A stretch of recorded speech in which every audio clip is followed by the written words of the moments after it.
Hello friends, I'm Sorastro, ex-Hindu atheist Indian activist. Welcome to my live. मैंने सभी को बोला था जो केरल का जो वारदात है, जो प्रीतिंकर थे अब्दुल्ला भाई, उनको डेथ पेनल्टी दिया गया है।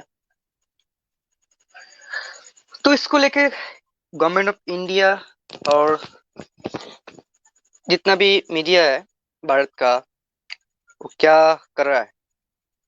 कुछ नहीं, वोटों को पीछे लेके इसमें मतलब वोट चल रहा है ना भारत में, इसको लेके परेशान है। कौन आएगा पावर में? लोग मर रहा है, उसको लेकर कोई टेंशन नहीं, लेकिन वोट चल रहा है। तो फिर भी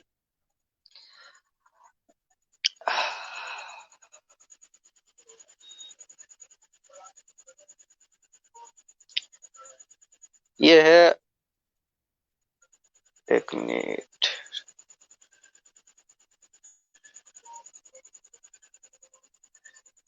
okay,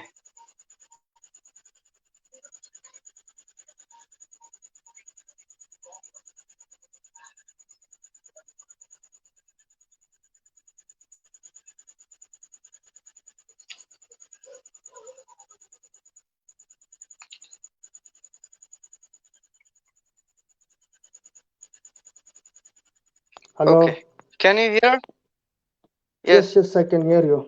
I can hear you. हाँ हाँ हाँ हाँ। Hmm. तो भाई, ये मतलब ये इतना बड़ा बात हो गया। मतलब Hmm. भा- कुछ छागल ने, कुछ मोमिनों ने भारत से कंप्लेन कर दी यूएई की गवर्नमेंट के ऊपर। यूएई गवर्नमेंट ने पकड़ लिया। लेकिन ये अब्दुल भाई जो थे, ये तो भारत के ही सिटीजन है ना। कैसे Yes, yes. ब्लास्फेमी लॉ को पकड़ सकता है? इसको लेकर मेरा प्रश्न है अभी तक। ये इंडिया का ब्लास्फेमी लॉ है कि कोई भी अच्छा इंडिया का ब्लास्फेमी लॉ 295 ये है। ठीक है, ये भी एक इंटरेस्टिंग बात है कि उसमें भी कुछ ऐसे प्रावधान है जिसकी वजह से कोई भी आपको जेल में डलवा सकता है, जा सकता है, अगर वो deliberate attempt to hurt religious sentiment अगर होता है तो वो है प्रावधान तुम्हारा इंडिया में। ठीक है, जेल जा सकता है, बट कभी डेथ सेंटेंस, प्रोसिक्यूशन या लाइफ इम्प्रिजनमेंट ऐसा टाइप का वो नहीं है। ठीक है, बट यूएई में जो इस्लामिक कंट्रीज है वो शरिया को मानता है and they have a very strict law कि आप मोहम्मद पे कुछ नहीं कह सकते, आप अल्लाह पे कुछ नहीं कह सकते, आप इस्लाम के ऊपर भी कुछ नेगेटिव चीज नहीं कह सकते and you have to follow according to that. अगर आपने कहा तो आप पे प्रोसिक्यूशन हो सकता है, लाइफ इम्प्रिजनमेंट हो सकता है, डेथ सेंटेंस बाय स्टेट ये हो सकता है। शरिया में ये है भी, हदीस में भी लिखा है कि पर्सन हु लिव इस्लाम उसको मार डालो। तो ये सब चीजें हैं एंड एक्चुअली क्या होता है, ये एक स्ट्रेटजी भी आजकल जो है वो लोग देखता रहता है हर चीज को कि कौन इस्लाम के खिलाफ बोल रहा है, क्या बोल रहा है। नोटिस करता उनके प्रोफाइल्स को, एक एक के प्रोफाइल को वो देखता है और वेट करता है कि कब ये बंदा मुस्लिम कंट्री में लैंड करेगा। जैसे ही मुस्लिम कंट्री में लैंड करेगा, क्योंकि उनके पास एक डेटाबेस होता है इन मोमिनों के पास, वो डेटाबेस का जो भी इंफॉर्मेशन है वो भेज देते हैं किसके पास, उन इस्लामिक कंट्रीज के पुलिस या अथॉरिटी के पास भेज देते हैं और वो भेज के कंप्लेंट में वो उनको पकड़ भी लेते हैं। जब वो जैसे वहां पे लैंड होता है, वो इस्लाम को क्रिटिसिज्म करने वाला बंदा लैंड होता है, पकड़ लेते। तो इन्होंने भी इसी बात का फायदा उठाया, इनको पता है यूएई में ये लॉ है एंड इंडिया में रिसेंटली वसीम रिजवी ने एक पिटिशन डाला था पीआईएल कोर्ट में कि हमें कुरान में से 26 वर्सेस है जो हेट स्पीच है, इंटॉलरेंट है, उसको हटवाना चाहिए या रिमूव कर देना चाहिए। और नरसिंह आनंद जो हालांकि वो भी बहुत कंट्रोवर्शियल है और कोई भी आदमी जो है किसी भी एक्सट्रीम को सपोर्ट नहीं करता, मैं भी उनको सपोर्ट नहीं करता, बट उनकी लाइफ भी थ्रेट में आती है जब वो मोहम्मद के बारे में कुछ कह देते हैं और पोस्टर लगा दिए जाते हैं रोड रोड में वसीम रिजवी के और नरसिंह आनंद के कि सर तन से जुदा कर दो। तो ये एक पागलपन है रिलीजियस एक्सट्रीमिज्म का, डेथ सेंटेंस का। और ये एक्चुअली आपका इस्लाम जो है वो state and religion go hand in hand, mixed है, मतलब जोड़ दिया गया एकदम परफेक्ट कॉम्बिनेशन। तो that's not different from any totalitarian ideology या फैशिज्म, वो एक ही है एक्चुअली इस्लाम और फैशिज्म। हेलो। हाँ लेकिन तो है, लेकिन जो लॉ का बात जो आता है ना, लॉ जो कानून है भाई, कोई भी हम्म। वैसे जैसे पकड़ लो, मैं एक हिंदू, मैं हिंदू धर्म लेके क्रिटिसाइज करता हूँ किसी भी ऑनलाइन हम्म। प्लेटफॉर्म पे। अभी जो ये कानून है 295A, ये मेरे ऊपर लागू नहीं होता। क्यों? क्योंकि मैं अपना समाज लेके बोल रहा हूँ, क्योंकि बाबा साहब भीमराव अंबेडकर ने भी अपना समाज लेके बोला हाँ था। हाँ हाँ, यस ठीक है। That's true. और Bhagat Singh yes Ambedkar yes yes they were rationalist atheist वही थे वो लोग। यस। Yes yes. लेकिन भाई सोचने वाली बात है, ये ब्लास्फेमी लॉ होता क्या है? कोई देखिए हिंदू ब्लास्फेमी जो एथिस्ट है, या हाँ हाँ देखिए ब्लास्फेमी जो है ये आइडिया ऑफ फ्यूडल सोसाइटी है आपका। ठीक है। पुराने जमाने में क्या होता था कि state use to patronize religions.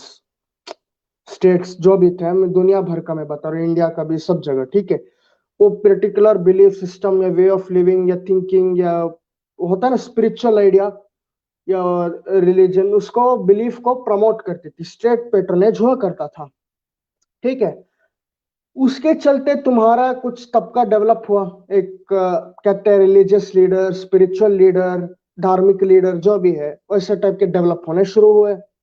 और वो राजा को कंट्रोल करने लग गए। ठीक है। और वो राजा को कहने लगते थे कि आपका ये हाल हो जाएगा, वो हाल हो जाएगा, डराते भी थे। ऐसे होने लगा सब जगह सोसाइटी।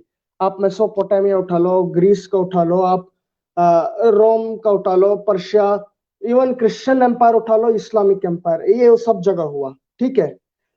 हुआ ये कि उन्होंने जब देखा कि लोग जो है सवाल करने लग गए हैं रिलीजन पे, and they started questioning there authority कि आपकी अथॉरिटी किसने दिया क्लेम करने का कि ये गॉड है, हमको ऐसे करना है वैसे करना है।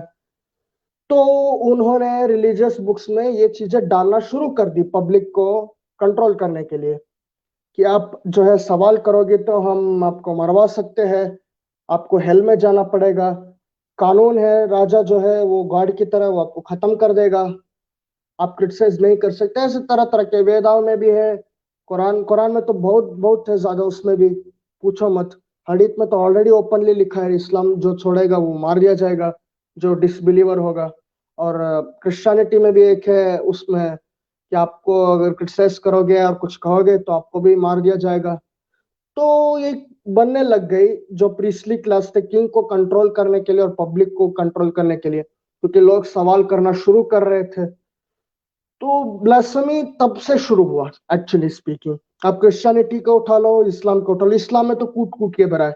इनफैक्ट हदीस में तो डिस्क्राइब होता है वॉर ऑफ अपोस्टेसी, मतलब मोहम्मद के टाइम में जो नॉन मुस्लिम थे और मुस्लिम बने थे, मोहम्मद के मरने के बाद वो फिर से अपने ओल्ड रिलीजन में जाने लग गए। अबू बकर ने एक एक करके उन सबको मार डाला, बहुत सारे को मार डाला, उसको कहते हैं वॉर ऑफ अपोस्टेसी। ये हदीस में है। ठीक है। तो यहां से तुम्हारा इस्टेब्लिश हो रहा है ब्लास्फेमी। ठीक है। जब ये इस्टेब्लिश होता है और बाद में आप कैलिफेट बनाते हो, उमैयद बनाते हो, अब्बासिड बनाते हो, मुगल एम्पायर आता है इंडिया में, और दिल्ली सल्तनत आता है, तुगलक एम्पायर, तरह तरह के जो एम्पायर इस्लामिक आते हैं, वो भी हदीस की इन बातों को सीरियसली लेती है। और अपना जो स्टेट है, एक स्टेट का यूटोपिया होता है, हर स्टेट का एक यूटोपिया होता है, आइडियल। तो उसका आइडियल यह है कि भाई इस्लामिक स्टेट में आप इस्लाम नहीं छोड़ सकते, आपको मानना ही पड़ेगा, अच्छा लगता है नहीं अच्छा लगता है, छोड़ेगा तो मार दिया जाएगा। इवन कि जो अलग इंटरप्रिटेशन देता था, जो सूफी था, उनको भी मार दिया गया। तो ऐसे कानून बन गए और ये स्टैब्लिश हो गया। हुआ ये कि यूरोपियन कंट्रीज तो बदल गई, यूरोप तो चेंज हो गया after renaissance, after French revolution and after reformation. बहुत बदलाव हो गए यूरोपियन सोसाइटी में। इंडिया में राजा राम मोहन रॉय, विवेकानंद है, सोसाइटी में बदलाव तो किया उन्होंने, बट और भी अभी बाकी है मैं समझता हूँ। चेंजेस की जरूरत है अभी भी। इस्लामिक में ऐसा हुआ ही नहीं, रिफॉर्मर्स को एनकरेज ही नहीं किया गया, बढ़ने ही नहीं दिया गया। जो रिफॉर्मर आए उनको काफिर कह दिया गया। गुलाम अहमद जो थे वो जिहाद को तो नहीं मानते थे, बट उनको आज काफिर कह दिया जाता है। अहमदियस को तो मार दिया जाता है, उनको तो ओपनली कहा जाता है भले ही आप नमाज पढ़ लो बट आप काफिर हो। तो ये पाकिस्तान में तो उनको काफिर माना जाता है और मार भी दिया जाता है, सिटीजनशिप भी नहीं है उनको, राइट्स अहमदीस को। ये अब देख रहे हो कि इस्लाम क्योंकि किसी रिफॉर्मर को, इवन बहाई जिसे कहा जाता है बहाईज्म, बहाई, उसको भी स्टेट पनिशमेंट मिला था, स्टेट लाइफ इम्प्रिजनमेंट मिला था। कहाँ पे मिला था? हाइफा में। हाइफा में ऑटोमन एम्पायर के अंडर एक क्या था वो, जेल था, वहां पे उसे रख दिया गया था ताकि उसके आइडियाज कहीं बढ़ ना सके। तो कैद हो गया वो हाइफा के जेल में और वहीं मर गया। ऑटोमन एम्पायर ने किया था। तो बहाई भी एक तरह रिफॉर्म पे तो शुरू हुआ था बट प्रमोट नहीं किया, स्टेट ने अलाउ ही नहीं किया रिफॉर्म को। तो होता यह है कि इस्लाम जो है इनहेरेंटली वो इस पे चलता है कि भाई हमें पब्लिक कंट्रोल रखना ही रखना है। यूरोप बदल जाए, इंडिया बदल जाए, दुनिया बदल जाए, हम टस से मस नहीं होंगे। ये हुआ है तुम्हारा इस्लाम में। तो ये इसलिए आज भी देख रहे हो कि इस्लामिक कंट्रियां तो बहुत अमीर बन गई। यूएई जो है बहुत अमीर देश है, it's a rich country, business है, इन्वेस्टर्स है। सऊदी अरब भी रिच है, इन्वेस्टर्स है। ईरान भी ठीक है, चलो अभी भी चाइना के साथ उसका डील है। फिर भी ये प्रोग्रेस नहीं किया as a society, as a social mindset, as a way of thinking. वो अभी भी इस्लाम पे ही अटका हुआ है और इट्स स्टेट इम्पोज्ड रिलीजन बना गया है अभी भी। तो ये देख रहे हैं उसका एडवांटेज ले रहे हैं दुनिया के अलग इस्लामिक ग्रुप्स। मतलब जो इंडिया में है, जो साउथ ईस्ट एशिया में है, वहां पर ब्लास्फेमी लॉ के जरिए आपको खत्म तो नहीं किया जा सकता, आपको ना ही लाइफ इम्प्रिजनमेंट भी दिया जा सकता है, ठीक है। तो क्या होगा, आपको मरवाना है किसी भी तरह, सबसे आसान तरीका है कि उस बंदे को किसी तरह इस्लामिक कंट्री में लाके खड़ा कर दो और बाद में वहां की अथॉरिटीज को मतलब करके वो कोर्ट में यहाँ पर केस डाल दो और वहां के अथॉरिटीज को भी इन्फॉर्म कर दो, वो अरेस्ट करके कर लेंगी। तो ये है एक्चुअली प्लानिंग षड्यंत्र। ये आप देख रहे हो ब्लास्फेमी क्या है, इसका मतलब ये ब्लास्फेमी एक सा ऐसा चीज है, मैं आपको बताता हूँ। आपको बचपन से कुछ चीजें बताई जाती है, बड़े होने के बाद आप क्वेश्चन करने लगते हो। परसेप्शन और पर्सपेक्टिव जब चेंज होता है, जब न्यू पर्सपेक्टिव आता है कंपेयर टू ओल्ड पर्सपेक्टिव, जो ओल्ड पर्सपेक्टिव को मानता है ना, उससे लगता है कि हमारा जो आइडिया है वो खत्म हो जाएगा, बचाए रखना है, violence is the only way. ये हो गया आपका origin main concept of blasphemy, ये है आपका एक्चुअली। तो यही मैं कह रहा था अभी। हाँ अब हेलो, हेलो सौराष्ट्र, हेलो, हाँ हाँ, हेलो। लेकिन लेकिन भाई मतलब मैं जो कानून के बाद जो सोच रहा हूँ ना, जो कानून में जो इस बंदे को जो पकड़ा गया, ये तो अनलीगल है भाई। क्योंकि भाई वो व्यक्ति इंडिया का सिटीजन है, वो अप्रेस्टो यस यस एक यस। तो उस पे यूएई का लॉ लागू भी नहीं हो सकता, एक्चुअली हो नहीं सकता है, मुस्लिम यू हो, आर फ्री राइट। थिंकर हो, नास्तिक हो, एथिस्ट हो, yes yes yes, he is an Indian citizenship उसका है यहाँ पे। तो इंडिया का लॉ लागू होना चाहिए, यूएई का तो हो नहीं सकता, होना भी कोई नहीं भी चाहिए व्यक्ति को एक्चुअली। मतलब सिर्फ हम्म। तो हम लोग को करना क्या चाहिए? हम लोग को एक चीज करना चाहिए। भारत का जितने भी हाई कोर्ट है, सभी में ईमेल करना है, और सुप्रीम कोर्ट को ह्यूज मात्रा में ईमेल करना चाहिए, यस ह्यूज मात्रा यस, में। That's the only way. और मैं क्योंकि भाई चाहता हूँ हैशटैग क्योंकि यहाँ का बहुत लोग, मैं देख रहा हूँ बहुत लोग हैशटैग का भी ट्रेंड करने का सोच रहा है, लेकिन मैं बोल दूं भाई, हैशटैग से कुछ नहीं होगा। क्योंकि ये कानून के मामला यस। है, और कानून ये बोलता है ये अनलीगल है। क्योंकि क्योंकि इस मतलब इस जो बंदे को पकड़ा गया केरल का, प्रीथिंकर, अरे भाई हम्म। यहाँ का इंडियन मोमिनियनों ने उनके ऊपर केस डाल दिया भाई। केस वहां से नहीं हुआ, केस हुआ इंडिया से, तो इंडिया का या कानून इंडिया से, देखेगा यस यू राइट। ये दोष। यस, इंडिया का कानून नहीं होना तो चाहिए। एंड इंडिया का कानून वहाँ के कानून से तो इतना सख्त है नहीं, तो डेफिनेटली मतलब एक कुछ समय हो सकता है मिले ना मिले, but he will be fine if he is in India. But मोमिन जो है वो तो ऐसा नहीं चाहता है। ठीक है, तो एक्चुअली यू राइट, हमको चाहिए कि आप लोग कोई लॉयर ढूंढे, कोई ऐसा बंदा ढूंढे जो अप्रोच करे, एंड ये मुद्दा जो है सीनियर लॉयर्स या हाई कोर्ट मेल करके भेजे, आप केस बनाए। ठीक है कि यार इलीगल है, आप कॉन्स्टिट्यूशन जानते हो, जितना जानते हो उस पे आप पिटिशन कर सकते हैं तो करिए। एंड ये होना चाहिए कि वर्ल्ड वाइड जो भी एथीस्ट है वो इसको सपोर्ट करे। देखिए, मैं ये नहीं कहता कि वो सिर्फ मुस्लिम है परिवार से आता और फ्री थिंकर है वहां से इसलिए मैं सपोर्ट, ऐसा नहीं है। कल का अगर हिंदू के साथ ऐसा कुछ होता है, कल को अगर क्रिश्चियन के साथ या सिख के साथ जो फ्री थिंकर है, उस बैकग्राउंड से आता बट फ्री थिंकर है, एथिस्ट है, तो मदद करनी चाहिए, उनकी भी मदद करनी चाहिए एक्चुअली। ठीक है, उनकी भी मदद करनी चाहिए यूनाइटेडली। और इम्पोर्टेंट बात है, मेल भेजो, जितना लोगों को आप इकट्ठा करके कर सकते हो मेल करो। मैं, मेरे को भी मेल दो, मैं भी करूंगा, मैं भी उनसे रिक्वेस्ट करूंगा कि वो इसको एक बार कंसिडर करे और देखे, क्योंकि ये लीगल है एंड ये इंडियन सिटीजनशिप है।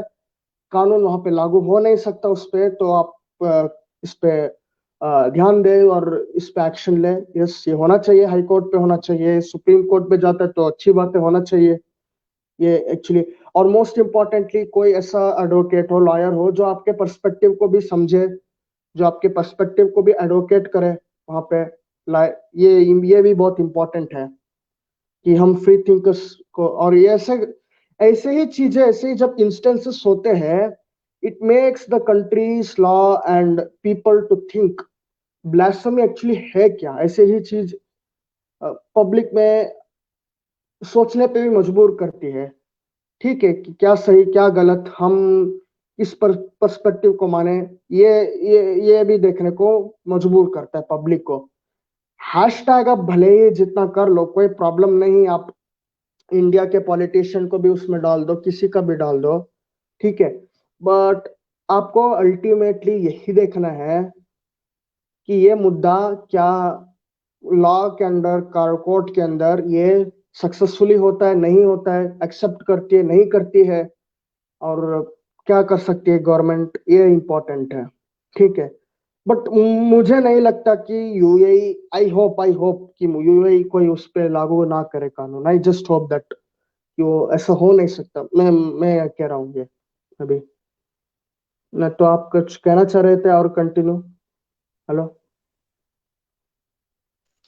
हाँ लेकिन भाई, मैं भारत में रह के मैं इस्लाम, क्रिश्चियनिटी वगैरह बहुत सारा मजहब लेके मैं क्रिटिसाइज करता हूँ।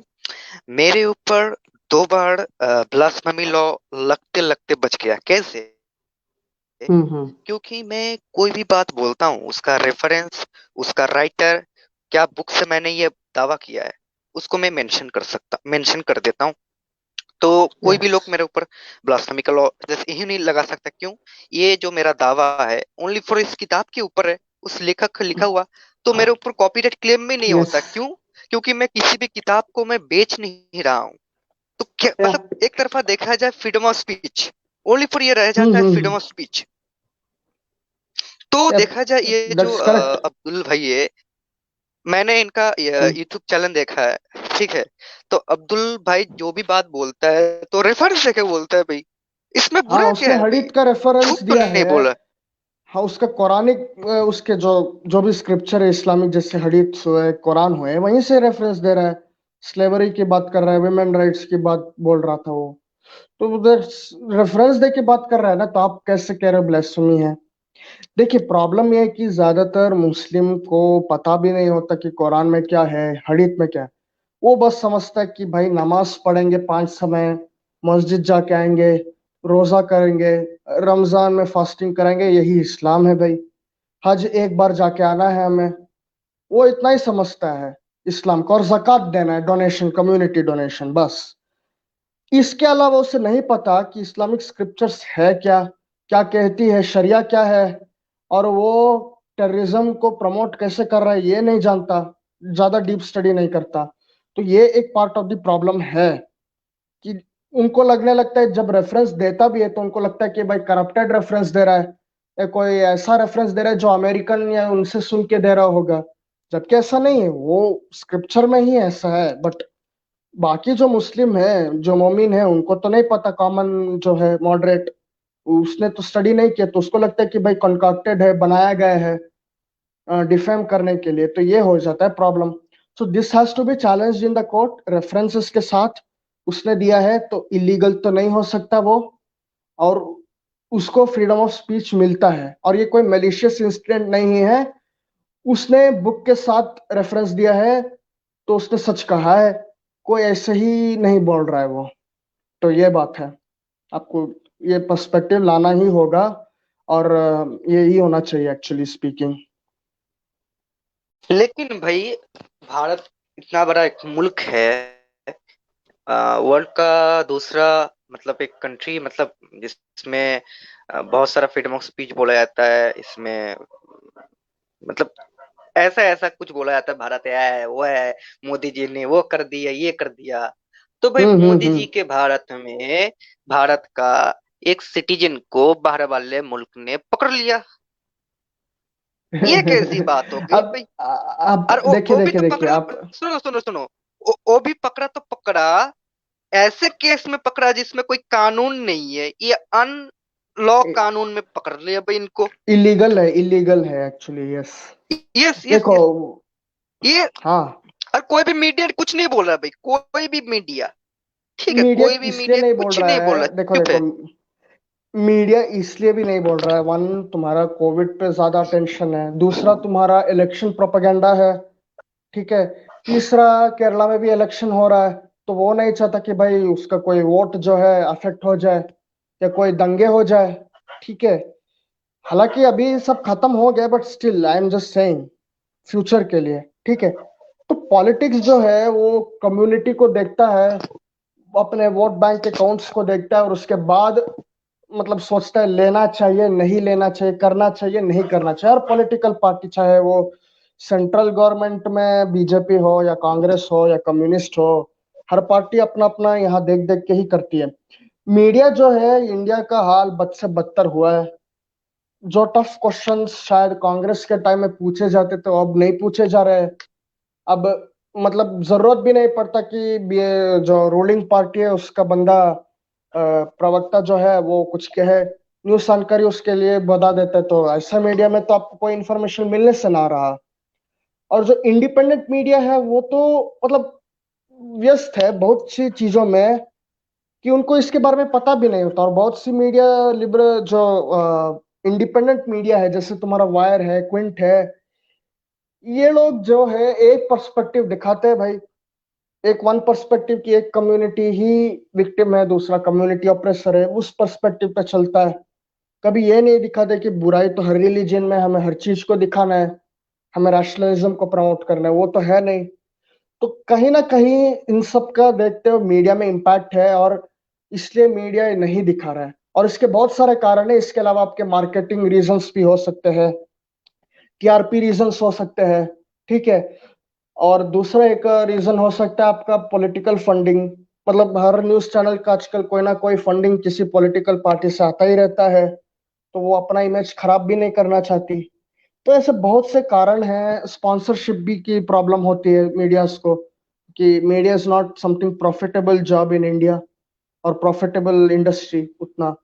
तो ये सब देखते हो तो मीडिया तो नहीं करेगी कुछ, वो बस जो उसको स्क्रिप्ट दिया जाता है वो पढ़ती है और बताती है प्रोग्राम में, ठीक है।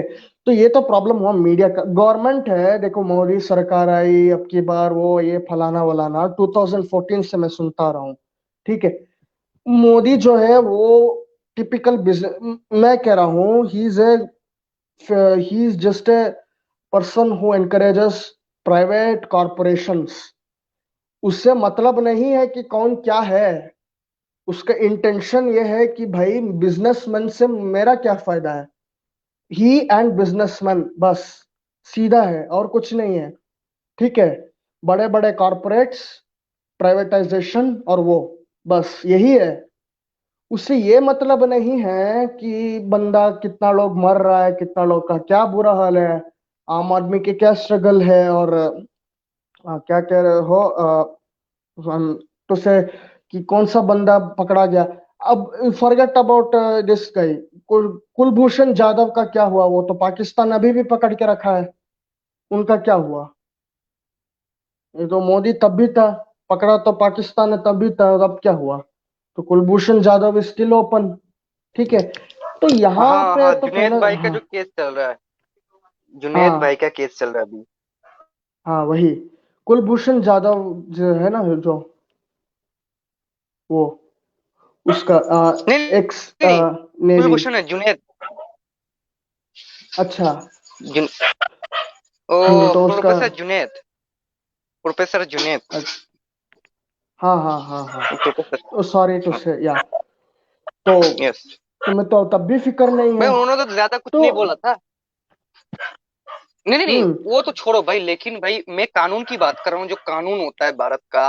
इस छागल लोगों ने, मोमिन लोगों ने केस डाल दी यूएई की गवर्नमेंट के ऊपर खाते में, तो यूएई गवर्नमेंट में उसको पकड़ ली। कुछ हद होती है भाई, मतलब हाँ, उसका ये मतलब तो वो पागलपन जिसको है, सीधा पकड़ा है, सीधा। वो तो उसका सिटीजन यू नहीं आर है। डूइंग इट, यू तो are doing it purely to suppress the voice and purely to take a revenge, बदला बस आपको। आप चाहते तो इंडिया के पुलिस को बुलवाते, आप चाहते तो यूएई में एक्स्ट्राडिशन चीज लगा सकते थे। You could have got him extradited to India, and then you could have done the further proceedings. ये चल सकता था, बट उन्होंने ये नहीं किया है, क्योंकि इनको पता है कि यूएई के कानून पे हम इसे मरवा सकते हैं। हालांकि ये एक्चुअली इलीगल होगा, ये हो भी नहीं सकता है। वहां का उसका सिटीजनशिप नहीं है, इंडिया का है उसका।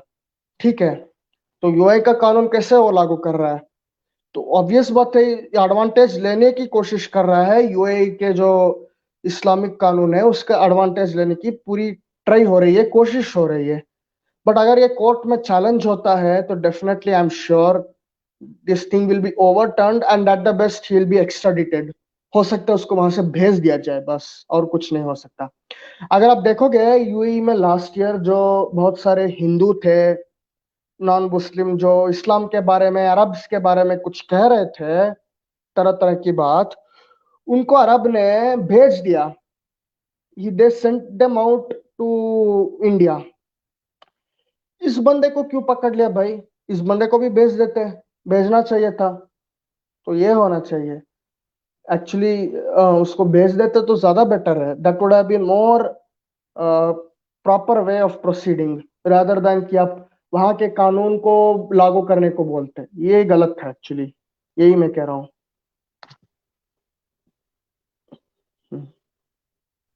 लेकिन भाई ये जो, मतलब किसी व्यक्ति को ऐसे ही पकड़ लेना, मतलब कहाँ का कानून, मतलब इंटरनेशनल देखा जाए, इंटरनेशनल भी इसको परमिशन नहीं देता। मतलब इंटरनेशनल जो कानून है इसको परमिशन नहीं देता। सी यही तो इंटरनेशनल जो प्रॉब्लम है है ना, ना मैं मेरे बता लिए। रहा हूँ, international, you are right. International तो अगर आप इसका देखोगे जेनीवा कन्वेंशंस, उसमें तो ऐसी बहुत सारी बातें, लेकिन नहीं हो सकता एक्चुअली, लिखा भी है, ठीक है। बट तुम देखोगे यूएन जो है ना, UN, recently most democratic countries in the world voted Iran to the to the UN Commission for Women Rights। Iran को तुमने वोट किया, डेमोक्रेटिक कंट्रीज, यूएन में। मतलब क्या मजबूरी है कि भाई ईरान जैसे एक इस्लामिक डिक्टेटोरियल थियोक्रेटिक स्टेट को तुम, जहां विमेन राइट्स का नाम भी नहीं है, कोई एबीसीडी तक नहीं है उसका, ठीक है, वहां पर तो हमेशा विमेन टकराती रहती है वहां के पुलिस से, मोमिनों से, कि हम हिजाब नहीं पहनेंगे।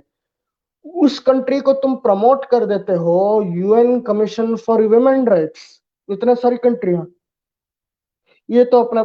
तो तुम देख रहे हो कि इंटरनेशनल लॉ अब मतलब ऐसा स्टेज बन रहा है कि इंटरनेशनल लॉ सब जस्ट बिकम हियर से, बात कहने के लिए रह गया है, इम्प्लीमेंट करने के लिए नहीं रह गया है। ठीक है, ये बन गया प्रॉब्लम आपका। और इस्लामिक कंट्रीज तो बहुत मनी है उनके पास, तो वो बहुत फंड कर रही है हर हर कंट्रीज को। ऑयल बिजनेसेस है हर कंट्री से के साथ उसका लगभग। तो इसका कहीं ना कहीं एक असर जो है वो हो रहा है इन यूरोपियन कंट्रीज में और अमेरिका के ऊपर भी। तो वो मजबूर हो जाती है ऐसे कंट्रीज को भी वोट करने के लिए। बट मैं कह रहा हूँ I think it's high time कि वो इनसे जितना बिजनेस हो सके कम करना बंद करे और खुद पे रिलायंट करे। वैसे भी आजकल तो अच्छी अच्छी टेक्नोलॉजी आ रही है, नई टेक्नोलॉजी आ रही है एनर्जी की, ग्रेस रिन्यूएबल एनर्जीज की, उसकी यूज करना शुरू करें। ऑयल पे जब आप डिपेंडेंट कम हो जाओगे तो इनकी प्रॉब्लम बहुत बढ़ेगी इन कंट्रीज के, and they cannot have influence on the international stage for long time. ठीक है, अभी तुम कह रहे हो ये लॉ है बट नहीं इम्प्लीमेंट हो रहा है क्योंकि अभी जो है हर कंट्रीज अपना अपना एक फायदा ढूंढ रही है, एंड ये पब्लिक में अवेयरनेस भी नहीं है, इनको भी पता है, एंड दैट्स द रीजन ये हो रहा है तुम्हारा ऐसी चीजें। इन सब होने के बाद भी ये सब गलत हो रहा है। ठीक है, और जबकि अगर हमारा हम्म। कोर्ट में even this case can be challenge to International Court of Justice कि भाई इंटरनेशनल लॉज तो ये कहता है, तो इसने कैसे एक कंट्री का सिटीजनशिप आदमी को आप अपने कंट्री के लॉ से ट्रीट कर रहे हो? ये तो आपका सिटीजन भी नहीं है, ये तो सिर्फ आपके यहाँ काम करता है। आप इसे पकड़ के रख सकते हो या फिर आप इसे एक्स्ट्राडिट कर दो, आप उसके देश में भेज दो। ये होना चाहिए एक्चुअली स्पीकिंग, बट ये नहीं हो रहा है। तो यहाँ पे तुम्हारा प्रॉब्लम ये है ना कि जो डेमोक्रेटिक कंट्रीज है वो कहीं ना कहीं they are trying to be opportunist, they are not looking at the bigger picture. मैं ये कह रहा हूँ। और मीडिया में, मीडिया को छोड़ो, एटलीस्ट इंटरनेशनल मीडिया तो पिकअप कर ली होगी कहीं ना कहीं, नहीं पिकअप किया है ये भी तुम देखो। इवन इंटरनेशनल मीडिया चाहे अल जजीरा हो या तुम्हारा वो बीबीसी हो या जो भी हो, बहुत सारे ने तो कोई भी कवर नहीं, इनको पता भी नहीं होता है। एक्चुअली इंडियन मीडिया को सबसे ज्यादा फोकस करना चाहिए था इस मुद्दे पे, इंडियन मीडिया को तो फोकस करना चाहिए था। भले ही मेन स्ट्रीम ना सही, but medias like Quint, Wire and Lallantop, ऐसे मीडियाज को तो फोकस करना चाहिए था, बट ये नहीं किया है। तो ये कहीं ना कहीं दिखा रहा है कि ये लोग भी पैसा लेता है इन सब देशों से, या कुछ और प्रॉब्लम है जैसे मैंने आपको बताया है। तो ये भी नहीं हो रहा है। ठीक है, और I hope you have understood कि इंटरनेशनल लॉ होते हुए भी ले, क्यों नहीं हो रहा है। लेकिन भाई भाई लेकिन सच बताऊं, मैंने जितना लॉ के पे स्टडी किया है, मेरे को लगता है, मेरे को ओनली फॉर मेरे को, ये मेरा पर्सनल सोच है, भारत का डेमोक्रेसी को या वर्ल्ड का डेमोक्रेसी को मजाक बना के छोड़ा है भाई ये मोमिन लोग, भाई यूवी वाले ने। क्योंकि डेफिनेटली मतलब जो दैट्स ट्रू, तुम्हारा दैट्स जो ट्रू। ब्लास्ट, नहीं नहीं नहीं, सुनो हम्म। सुनो सुनो, जो ब्लास्फेमी जो लॉ होता है ना, ये सिर्फ हम्म। जो देश का जो व्यक्ति सिटीजन है, ओनली पर उसके ऊपर वही देश ब्लास्फेमी ला सकता है, कोई यप दूसरा यप। देश मुल्क नहीं ला सकता। हाँ, टेररिज्म का चार्ज लगा सकता है, वो अलग मैटर है, लेकिन only for the blasphemy, only for you know blasphemy law, you know only मेरा एक फॉर सजेशन मतलब है। उसका जो कंट्री चलो, है, ठीक है, जिस उसका जो आई पासपोर्ट हैव ए है, वही सजेशन। कंट्री उसको लागू कर सकता है। आई हैव ए सजेशन कि ये बात लेट इट बी हाँ रिटर्न बोलो। To Indian embassy in UAE. ये हो नहीं सकता, ये लीगल है। आप इवन इंडियन एम्बेसी को भी लिख सकते parallelly. It's I think it will be good idea actually to write to them. ठीक है, क्योंकि आप ऐसे तो नहीं कर सकते, इंडियन सिटीजनशिप है बट आप कानून उस पर लागू करोगे इस्लामिक शरीयत का जो आपके कंट्री में है। तो ये तो वही हुआ कि भाई बंदा जो है अमेरिका में बैठा हुआ है, मैं एग्जांपल दे रहा हूँ, और वो जो है बैठ के क्रिटिसाइज कर रहा है इंडिया को, हर चीज को। और इंडिया का जो कंट्री है, जो भी पीपल है यहाँ का, हिंदू से जो भी, वो बोलता है अमेरिका को भाई इसे अरेस्ट कर लो, लागू कर लो, ब्लास्फेमी कर रहा है। अब सपोज उनके कंट्री में सब कानून है कि भाई जो भी ऐसे कुछ कहेगा मार डालो, तो मतलब क्या करोगे? यही हो रहा है एक्चुअली, कुछ ऐसा ही। बट लागू तो नहीं किया जा सकता। इवन अमेरिका के ऐसे बहुत सारे कानून है जो आ, बाहर से आते हैं उन पे लागू नहीं होता है। ठीक है, रेफ्यूजीज में तो ऐसे बहुत सारे लोग हैं जो गलत काम करते हैं बट फिर भी कुछ चीजें उन पे लागू नहीं होती है।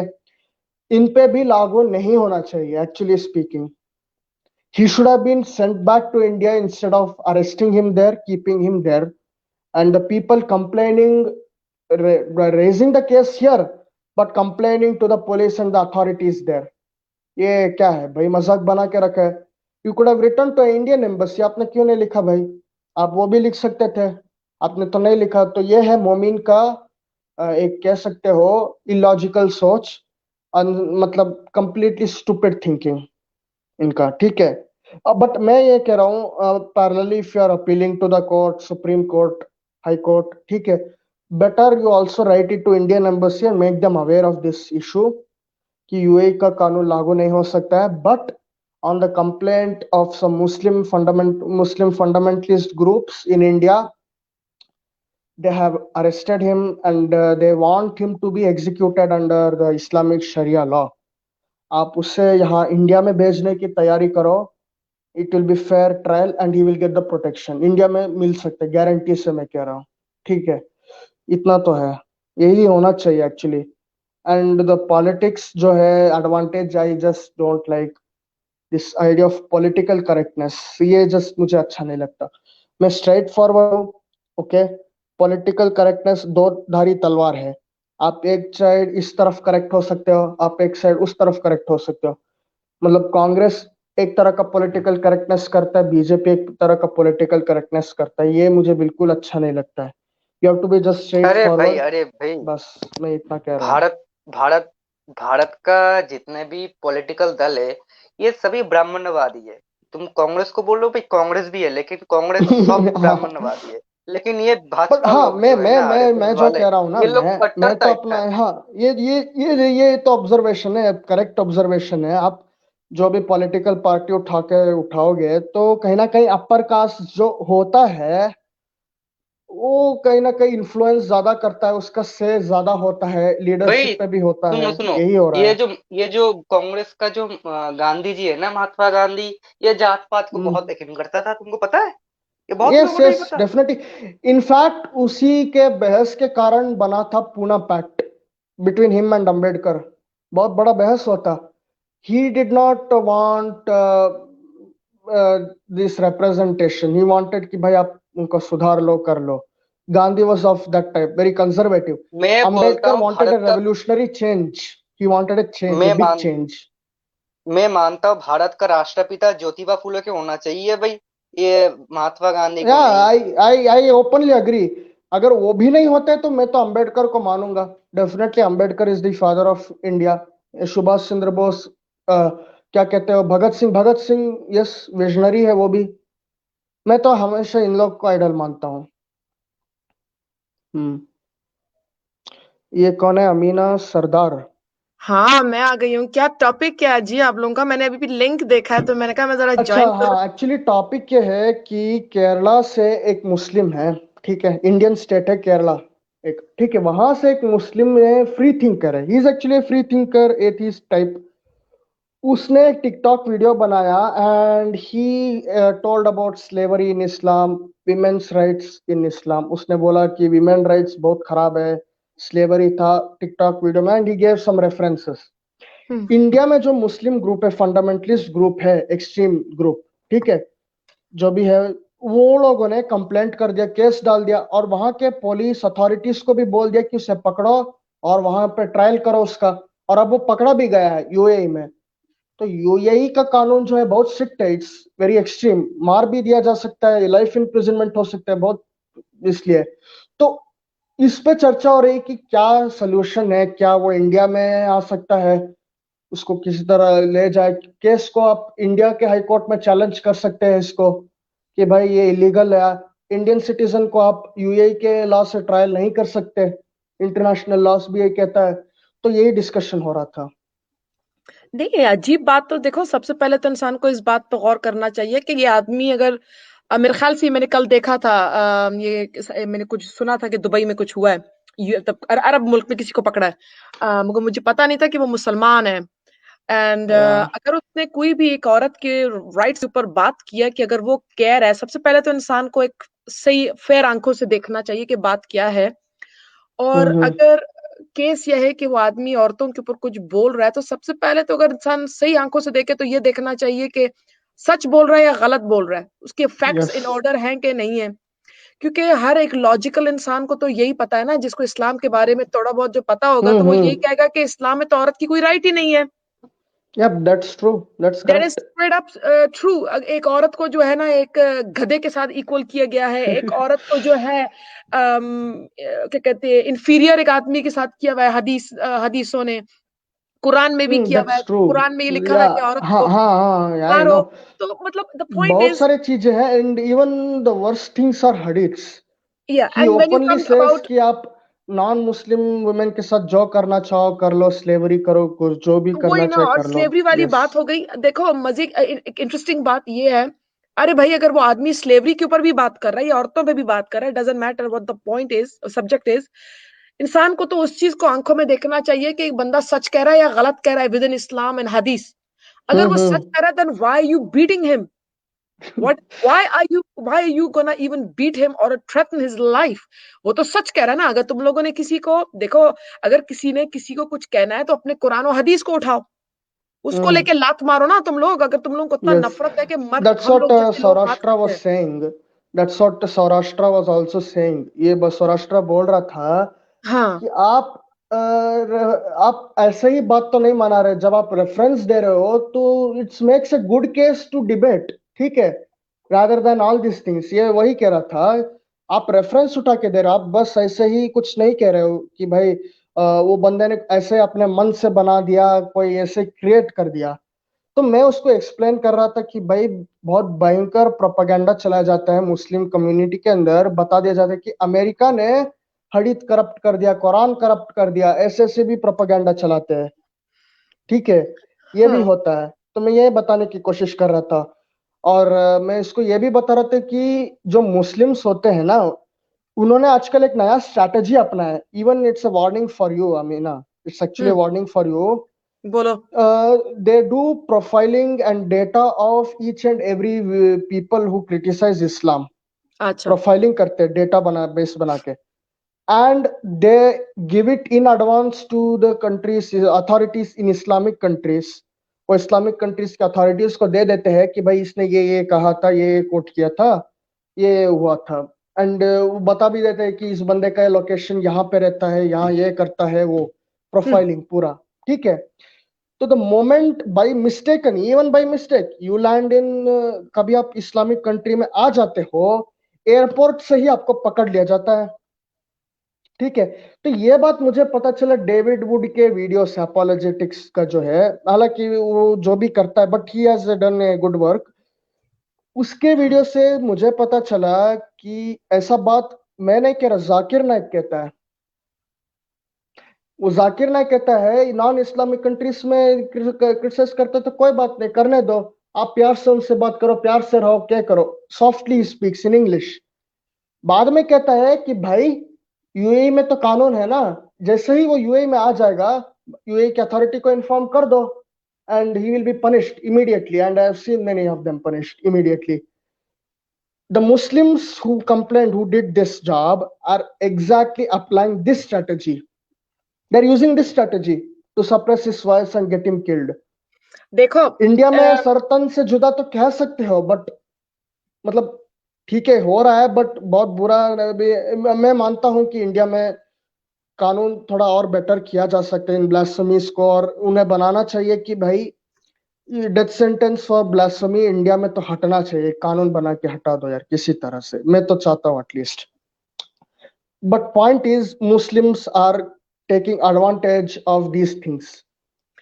किस कंट्री में इस्लाम क्या का क्या ही लॉ अपना है और नाम उसका। खराब होगा। देखो इस्लाम का अपना नाम खराब होगा। as many ex Muslims they gonna hurt, it's like देखो पहले जमाने में जो है ना होमोसेक्सुअल्स को भी एक्सेप्ट नहीं करते थे। It was a taboo, you didn't speak about it, आप उस पर बात नहीं करते थे, ठीक है। आज हम्म। एक्स मुस्लिम्स के साथ भी वही हाल हो रहा है, या तो वो छुपे हुए। मैं तो ये भी रेकमेंड करूंगी एक्स मुस्लिम्स को कि जैसे ही क्या कहते हैं कभी कोई खोलेगा भी लॉ कि आप आ सकते हो, आप बाहर निकल सकते हो, तो मैं कहूंगी एक्स मुस्लिम्स बाहर मत निकलना। ये एक ट्रिक होगा उनकी तरफ से।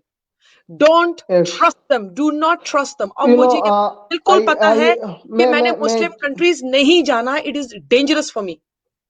मैं एक चीज और बता देना चाहता हूँ इधर। मैं किसी का नाम नहीं ले रहा हूँ फॉर सिक्योरिटी पर्पस, बट मैंने बहुत लोगों से सुना है जिन्हें मैं जानता हूँ जो इस्लाम छोड़ चुके हैं, बहुत लोगों से सुना है, मैं कह रहा हूँ नाम भी किसी का नहीं लूंगा इधर, ठीक है। उन लोगों ने कहा है कि मुझे अनोनिमस कॉल्स आया करते थे सऊदी अरेबिया से, anonymous call 6 to 7 times per day, anonymously आते थे अनोनिमस भाई कॉल्स, मेरे को जस्ट भी आते हैं डोंट नो। भाई भाई। भाई मेरे को भी आता है, लेकिन सच बताऊं ये सऊदी अरब से नहीं आता, ये लोग VPN यूज करके कॉल करता है। ये लोग VPN डाल आई के डोंट नो, कॉल बट करता बट है। बट जो मैंने सुना था किसी बंदे से जिसने जिन लोगों से मैंने सुना है जो इस्लाम पे ये बीपी क्या एथीज्म है? बन चुके ये हैं, अरे वो क्या लोग भाई कह बोला सुनो रहे आपने? सुनो, हैं। मेरे ऊपर ये लोग ब्लास्फेमी लॉ नहीं ला पा रहे। हाँ, इंडिया के कानून में अगर आप अच्छा सा टेक्स्ट रेफरेंस देते हो तो आपका लॉ लागू नहीं हो सकता एक्चुअली, ये तो है इंडिया के कानून में, इसलिए वो तो ना आप पे लागू नहीं होगा। हाँ, बट वहाँ का यूएई का कानून, इस्लामिक कंट्रीज का कानून जो है वैसा नहीं है एक्चुअली। इस बंदे, ये this guy right, Abdul Qadir, इस पे यूएई का कानून लागू हो नहीं सकता, he is an Indian citizenship, but the Muslim sitting in India, the extremist and the followers, right, they अरे want भाई him to सुनो get killed there, that's the point I'm सुनो trying to सुनो say, सुनो सुनो, वो they are जो trying all their Bengaluru best, का जो yeah। फारूक भाई था ना, बेंगलुरु का जो फारूक भाई, मैं Yes। तो उनको 6 महीने तक जानता था। उनके साथ मतलब बात होती थी, बहुत कुछ होता था। हम्म मतलब एक तरफा देखा जाए बड़ा भाई या छोटा भाई की तरह। तो हम्म। उनके ऊपर भी ब्लास्फेमी लाने की कोशिश की गई, लेकिन नहीं ला पाया, क्योंकि इंडिया का जो ब्लास्फेमी होता है वो तो सिर्फ इस्लाम ने क्रिटिसाइज करता था। कोई अपना मतलब अपना जो मजहब है उसको लेकर क्रिटिसाइज करता था, उसके ऊपर ब्लास्फेमी नहीं होता। तो क्या किया भाई मोमिन लोगों ने, उसको एकदम मार ही डाला भाई, गला काट के, उनके दोस्त लोगों ने ही। हाँ, मैं यही है सोचो। एक्चुअली, यही that's the big problem, India needs some changes, कि आप अगर ऐसा सिनेरियो है तो आप क्या करोगे, ये अथॉरिटीज एडमिनिस्ट्रेशन को सोचना तो पड़ेगा, and they have to change that. एक आपको क्वेश्चन है, पुलिस लॉस भी चेंज करने पड़ेंगे इंडिया में थोड़ा। हाँ हाँ, यस यू कैन आस्क। एक क्वेश्चन है, एक मुझ जैसी जो है ना, जो एक्स मुस्लिम है, उसके लिए इंडिया आना सेफ है? सेफ तो नहीं, हो देखा जाए सकता बहुत है, सारी जगह आई सेफ डोंट नहीं नो। है। कुछ हाँ, कुछ डिपेंड कुछ कुछ करेगा, कुछ हाँ। कुछ स्टेटों में सेफ है, जैसे मणिपुर। कुछ कुछ स्टेट में जैसे सेफ है, जैसे मणिपुर, वेस्ट नहीं नहीं, मैं बंगाल, उसकी बात नहीं कर रही हूँ। मैं बात कर रही हूँ इन जो जनरल। सिक्किम। मैंने अगर इंडिया लैंड किया तो मुझे क्या कहेंगे? कुछ कहेंगे क्या? If you're landing in Delhi, okay, probably okay, probably. If you're landing in Delhi or something, Mumbai. But if you're landing in Kolkata, if you're landing in somewhere around Trivandrum, Chennai, they would probably have a mob standing there. Who knows? ये क्यों? पागलपन है actually ना, मैं आई don't no, but the ये मुझे thing वैसे एक इज, बात बताओ, I will comment on something here. ये मैंने दो व्यूअर्स से सुना है अपना रिसेंटली, कि मुसलमानों का इतना डोमिनेशन है वहां पे। ये मैंने जिंदगी में कभी भी सोचा नहीं था कि ये हाल होगा इंडिया का। I thought, to be honest, कि India will have much more, क्या मैं बोलूं, कि उनमें जरा पावर होगा कि वो जरा इनके अगेंस्ट जा सकेगा थोड़ा सा।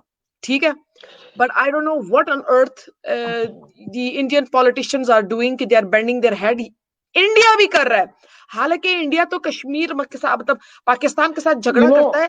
यू ये नो कैसा झगड़ा कर रहा है? ये फरेब है? ये कोई शैम है? I understand your I mean, are point. They lying when they fight with each other? I mean, but अभी रिसेंटली जो है ना, अभी रिसेंटली, पहले नहीं होता, बट अभी recently government is somewhat changing, they are trying to introduce Indian cultural discourses into even madrasas and explain all that, make it a subject, okay, they are telling all that, okay, before that it never happened. And also one of the things is in India, right, unfortunately or fortunately, whether you like it or not, even Saurashtra will agree, Nehru made many blunders, but one of the blunders was creating the Waqf board, okay, and giving it some autonomous powers, कि भाई वो land ले सकता है, मस्जिद बना सकता है, मदरसा बना सकता है, and idea of all India Muslim personal law board. तो इसका वजह से बहुत उन्होंने इसका यूज किया, लॉ के जरिए एडवांटेज लिया, and this was one of the blunders of Nehru, I would say, and I think Saurashtra will very much agree with me. क्या कह रहे हो? हेलो?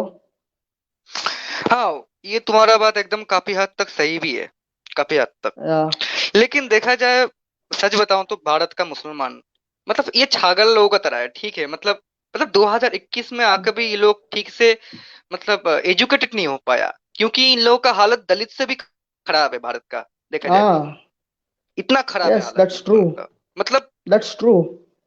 यू नो, गवर्नमेंट जानते हो ने ऐसा इनको क्यों है? छागल बना के छोड़ा है। यू नो, सुनिए सुनिए, हम्म, हेलो, हाँ आगे गवर्नमेंट बोलो। ने इनको छागल बना के छोड़ा है। गवर्नमेंट ने इसको छागल बना के छोड़ा है मुसलमान लोगों को, और मुसलमान कोई भी एक्स मुस्लिम कोई भी नास्तिक के ऊपर टूट पड़ता है भाई, घोड़े बेच के टूट पड़ता है इनके ऊपर। तो छागल ऐसे ही होता है। तो देखो ना, टूट पड़ा भाई इस भाई के ऊपर। ये यूएई में था, इंडिया से केस कर दिया, और यूएई भी भाई कैसा छागल है, इसको पकड़ भी लिया। हाँ, इवन तुम्हें पता है वसीम रिजवी का केस? उसने सिर्फ पीआईएल पिटीशन डाला कोर्ट में कि भाई कुरान में ये आयतें हैं इंटॉलरेंस का against the non Muslims and काफिर्स, तो यह प्रमोट टेररिज्म इंटॉलरेंस, इसको हटाना चाहिए। ठीक है, वसीम रिजवी ने सिर्फ पिटीशन क्या डाला, उन्होंने रोड रोड में पोस्टर लगा दिए, सर तन से जुदा करो, इसने गुस्ताखी की है मोहम्मद रसूल पे, मतलब पोस्टर लगा रहे रोड पे। And I don't no, but अभी कोविड है तो शायद रोड पे प्रोटेस्ट नहीं हो रहा है, but otherwise you would have been, I don't know what would have happened. हाँ, सो वो तुम्हारा असरुद्दीन, ओवैसी, वो असरुद्दीन या ओवैसी का पार्टी दल। लेकिन सच बताऊं असरुद्दीन ओवैसी का पार्टी दल, यस यस, लेकिन इसको लेके भारत का जितने भी लेफ्ट पार्टी है ना, कुछ नहीं बोला इन लोगों ने, कुछ नहीं बोला। लेकिन इस ये जगह पे मेरे को कोई समझ में नहीं आ हिंदू रहा है। बोल देता है मैं इसको इसलिए लेके, कह भाई रहा ये हूँ लोग ना, टूट पड़ता है भाई। मैं इसलिए कह रहा हूँ, I am straight forward person, मुझे कोई political correctness, I don't care whether it's done by left right, I don't care, कोई पॉलिटिकल करेक्टनेस अच्छा नहीं लगता है। जस्ट बिकॉज कि मुझे कोई वोट गिनाने के लिए बना के रखना है मुझे, आई डोंट जस्ट केयर। मुंह में आता है, मतलब सच जो बात है उसको कहो भाई, सीधी सी बात है। अनफॉर्चुनेटली क्या है ना, तुम्हारा जो इंडिया में पॉपुलेशन है, Muslim population is probably almost equal to the Pakistan's Muslim population, but you will see why it's low in percentage. The reason it's low in percentage is because India is second highest population in the world, and it has largest Hindu population in the world. That's the reason. That's the only reason. और कुछ नहीं है। ये बात तुम्हें समझनी होगी, ठीक है? तो you understood what I'm saying, Sarashtra? Hello? हाँ, वो तो सही है, लेकिन भाई मतलब कैसा दिन दिन कहाँ जा रहे हैं हम लोग भाई। क्योंकि भारत ऐसा एक मुल्क है, इधर हिंदुत्व फैसिज्म भी है, इस्लामिक फैसिज्म भी है। मतलब एक साथ दो या चीज, हाँ, मतलब एकदम बहुत दोनों, भयंकर है भाई, दोनों, बहुत देखो देखो, भयंकर है। Hindutva I will explain. I think it, this idea was also created as part of a political movement to resist this Islamic thing. ये भी एक चीज है, ठीक है? आई अंडरस्टैंड, बट मैं ये कह रहा हूँ, एक चीज दूसरे चीज को प्रमोट करता है, ये तो चलता रहेगा, बट शुरुआत किसने की ये भी तो देखना जरूरी है, ठीक है? मैं ये कह रहा हूँ, अगर हम आज के डिस्कोर्स को देखें, आज से लगभग 150 साल पहले से लेके आज के समय तक देखें, who were the ones who started the riots and who were the ones who suffered and who had to resist, ये देखना बहुत जरूरी है। आई अग्री कि bad things there in all communities, but if you have a religion which is believing in complete theocracy, complete submission, जब तक वो submit नहीं कर देता है दूसरे को, फाइट करेगा, then there is a big problem. ये देखना जरूरी है। एंड ये अवेयरनेस तो ठीक है, मैं आप हम सब बात कर रहे हैं, अवेयरनेस कर रहे हैं, बहुत लोग सुन रहे हैं, समझ रहे हैं, समझदार लोग शायद समझ भी जाएंगे, unless they are like Umer Bhatt, like yesterday, okay, समझ भी जाएंगे। बट आपको एक चीज बता रहा हूँ, जो इस्लामिक किताब को पढ़ेगा ना, Saurashtra, you will have to, ये तुम भी सुनो समझोगे, दो टाइप के लोग हैं। जो इस्लामिक किताब को ढंग से पढ़ लेगा, seriously, word to word, not just one time, 3-4 times, many times, makes notes, everything detail में, whether it's Quran, Hadith, all. Either वो इस्लाम छोड़ देगा या दूसरा ये करेगा कि भाई मैं मौलाना बन के लोगों को उल्लू बनाता रहूंगा, मैं अपना बिजनेस करता रहूंगा. टू टाइप ऑफ पीपल भाई कैन बी क्रिएटेड. वो तो है, लेकिन ठीक वो है. भी छोड़ दो, कुछ नहीं उसको, वो भी छोड़ दो, उसका खुद का जो मदर लैंग्वेज है उसमें सिर्फ सिरात पढ़वा दो भाई, जितने भी सिरात के जितनी भी बुक है, ठीक है, सिरात हिसाम, सिरात नबी, ठीक है, जितने भी है, फिर जितने मतलब कुरान का जो उसका जो मतलब जो भाषा में पढ़ता है भाई, अरबी को छोड़ो, अरबी को फेंको, जो उसका लैंग्वेज है उस लैंग्वेज में पढ़ो, मतलब वो भाई वो एकदम काफिर हो जाएगा, मुर्ताद हो जाएगा भाई, इस्लाम छोड़ देगा, बोले क्या लिखा है इसमें, अरबी में पढ़ता था, मुझे भी पता समझ क्या में नहीं कल आता था क्या लिखा है। ऐसा ऐसे देख भी रहा हूँ एक्चुअली. कुछ है, कुछ लोग हैं जो मलयालम में. हाँ, Arya Arif Hussain is from Kerala. Amina, he is from Kerala Yeah. Muslim and is ex-Muslim, so he जबरदस्त. speaks Malayalam and he's, yeah. Hello Yeah. Arif, आपका स्वागत है. आप अपना ओपिनियन रखें. You can speak in English, no issue. Yeah, thank you so much. I was just about to log out of my computer, so at that time only I could see this. So thought of coming here and say something about the issue because the title itself is about Abdul Qadir. Okay. Yep. Okay. So and first of all, I would thank you all for taking this issue up because we are all are facing this, seeing this issue since last couple of days, and any of us can face this issue in the future if things are like this. So me being an Indian, and I'm not getting into these troubles only because I'm living in India right now. So that's the only reason why I'm safe now. But still, we are facing certain kind of death threats and all those intimidation attempts by the fundamentalists and the fanatics out there. But still, Abdul Qadir, since he was living in UAE and he was doing all these activities from there, and that's one reason why he was facing this issue, especially by the fellow Muslims from the same place where he was living in India, that is from Kerala. So they were translating all his videos, which was originally in Malayalam, and it was translated and it was given subtitles in Arabic, and that's how they made the issue bigger. So he was doing all these things, yeah. So he was doing all these things last couple of years, and still till now it was not at all taken up. It was never seen as an issue because it was in his mother tongue. But now the fanatics out there, the terrorist elements, they gave the subtitles in Arabic and they were giving popularity and they were exposing him. So that's how he came into this problem, and now he's in police custody, and tomorrow there's a prosecution statement being taken, and let's hope for the best. That's the only thing which we can expect right now.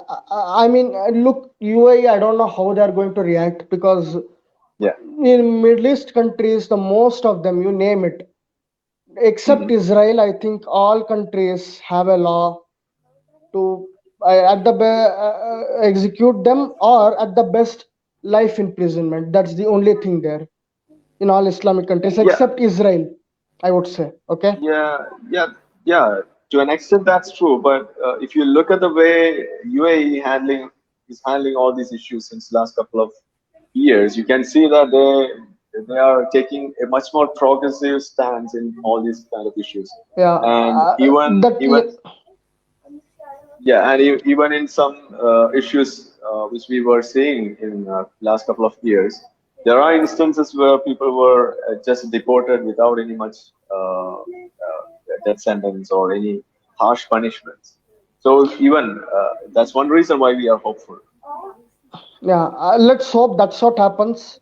He returns safely to India and probably government gives protection, or he's under given protection by the court. Let's hope, because you don't want a mob coming and killing him. You don't want that situation. Let me make it very clear. Nobody likes that. I mean, we have seen mob lynching enough of it in India, and you don't want a fanatic Muslim mob coming in with their, beheading weapons in their hand, doing that. We have seen that kind of mob lynching and beheadings, even in the court premises. That's what we saw last year for one case, isn't it? So even that can happen. That's why I said the court needs to give him protection. And I remember in Bangalore last year one riot happened. If you remember correctly, I think last year it was. So a Yeah. Muslim guy actually made fun of, I think, goddess, one Durga goddess, whom Hindus worship, all of them. So he made fun of them. He had put a photo. The other guy who replied to him, irony is this, other guy, is Sarashtra ye maze ki baat hai, suno. The other guy who replied him in the post, Facebook post, was actually a nephew of a Congress politician in Karnataka. Nephew of a Congress politician, okay, Indian National Congress politician. He replied with a photo of Muhammad. I don't know whether I think raping or something, maybe some blasphemous type photo, just like some France. He replied with that photo as a reply, and the mob went mad last year. ये हुआ था Bangalore में, and they went literally mad. They started attacking the polices. They went to and they were provoked by this SDPI, if I'm not wrong. You know, I think they are another extremist group, Yeah. SDPI. Yep. Yeah. They were provoked by this group, and they picked up the stones, they picked up the fire, this bonfire wood, all that. They started burning the house near the area, near the police station. Police had to literally fire. They had to do open fire, and some were killed. Only then it was controlled. We remember that. Yeah, I remember that. All those issues. Yeah. So yeah, to taking the to come into some kind of riots and getting into the street fights and all these things. That's nothing new to the religious fanatics out there, whether it be Islamists or whether it be Hindu fanatics. Yeah, I whoever it be. understand. I get your point. I get That's your a different point. story. Yeah, that's a different story, and we need to oppose that, and that's a different kind of story. But I would say that, you know, one thing, have you observed one thing? Though, you have probably gone through the Sachar committee report that says Muslims are in worst condition in India when compared to Dalits, OBCs, SCSTs. I mean, their condition have also improved over a period of time, right? If I'm not wrong, you have gone through that. Yeah, Sachar committee says. So you see, over the year, these people have been getting lot of I forgot, subsidies and lot of help from the government, lot of funds from the government, all the assistances over the years. Okay.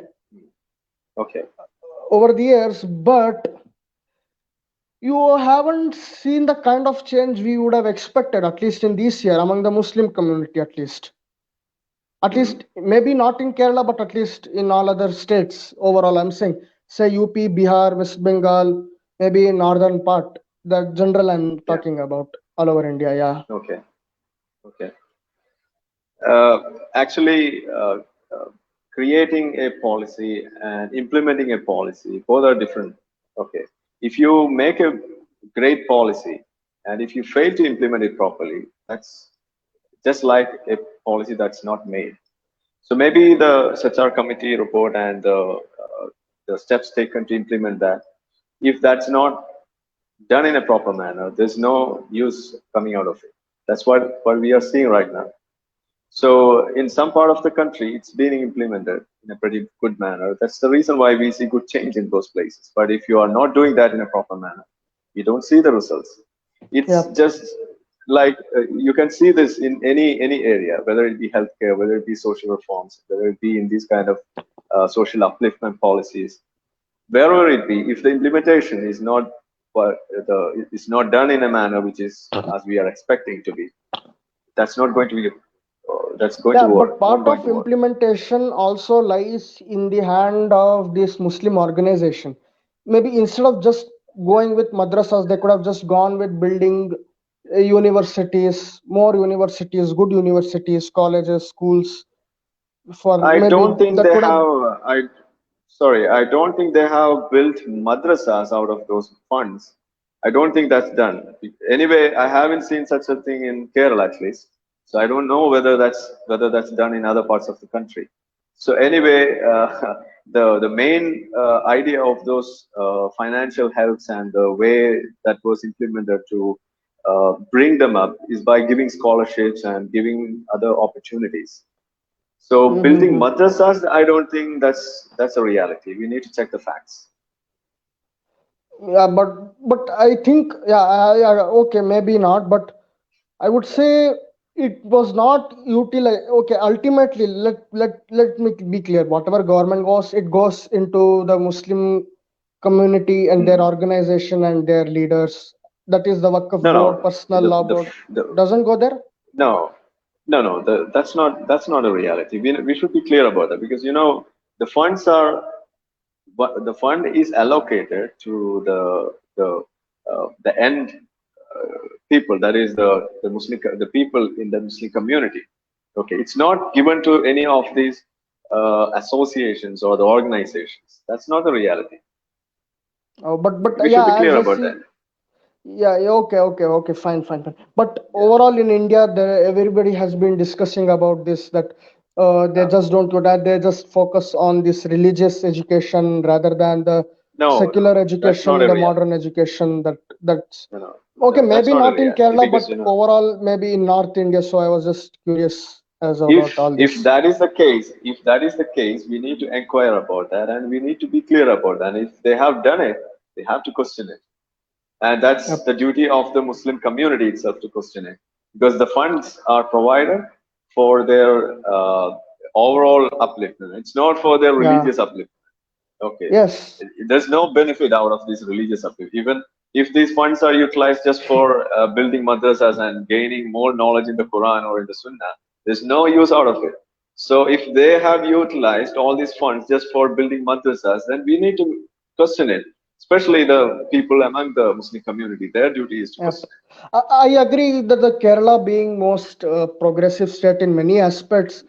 Sorry, probably you would have, I'm yeah. not, I'm not making any Kerala statement or any such statement. Okay, I'm fine, just fine. making a plain fact. But That's all. yeah, but generally, I'm just telling the general Yeah. perception, which is always there in the people, that Hmm. you probably could say that maybe that's not the case. Maybe that's not the case. However, Hmm. it's questionable in the states like UP, Bihar, West Bengal, and Orissa, and say maybe even Madhya Pradesh, Gujarat, because these states are backward in education, they're backward in health sector, they're backward in many other things. Okay, Hmm. they're just Yeah. not progressive enough. And the Sachar Okay. committee, which took the report, took many samples from these states and made the conclusion. Hmm. And they found the south to be more progressive as well compared to the north, whether it's Tamil Nadu, Karnataka, Andhra, all that. So Okay. you probably say that the overwhelming burden also lies on the Muslims in the north to focus on these secular aspects of education rather than the religious ones, and I think that should be applicable everywhere in all states. You Yeah. are not living, I yeah. can. Yeah. I can make this point a little bit more clearer because it's not just about the religion. You take Okay. any aspect of our Indian economy or of any human development index. You take anything and you can see that there will be a great disparity among the people from the north and the Yeah. south. So that's a reality. Yes. So if you go behind each of these factors like education or the economic growth or human development index or any kind of things, you can see there will be a great difference, and that will be more progressive or more developed in the south than in the north. So if you go behind the Muslim community alone, even then this disparity will be there. That's the just a part of the bigger picture. Yeah, I understand. Yeah. That's true. Yeah, but Yeah, and overall. one of the main reason why we are seeing this is Mhm. the political incompetency or the political the failure since we are seeing since last couple of years or decades altogether. Yep. That's the one reason. So we cannot just and blame also it and on and just one also party. and also you Yeah. can just look at the narrative created in different states. I mean, the narrative for any election in North is very different from that which is done in say Tamil Nadu or Kerala or say somewhere else. So they create a different narrative there, which they think is control the public and not like become like independent thinkers or great people out of them. That's what you would have observed as well. You mean to say that the promotion of free thinking? Yep, in North, right, they don't, and very conservative and still a casteist sort of mentality, even within the Muslim community, especially there as well. So all this, I think, cultural factors, I would say. Yeah, I can. I think I can give a different perspective onto that, because free thinking or even intelligence in any of the pleasure activities or in any kind of sport activities, that's a part of our financial status and the way we are not bothered Yeah, about our daily bread. So if in a correct. population, if the people are always tensed or if they are always focused on earning their bread, there won't be much time available for them for focusing on these kind of extracurricular activities we call. Okay, so all this free-thinking activity or all these extra learning activities that comes into play when there is enough time outside their normal busy life schedule. Okay. Oh, okay. So Yeah.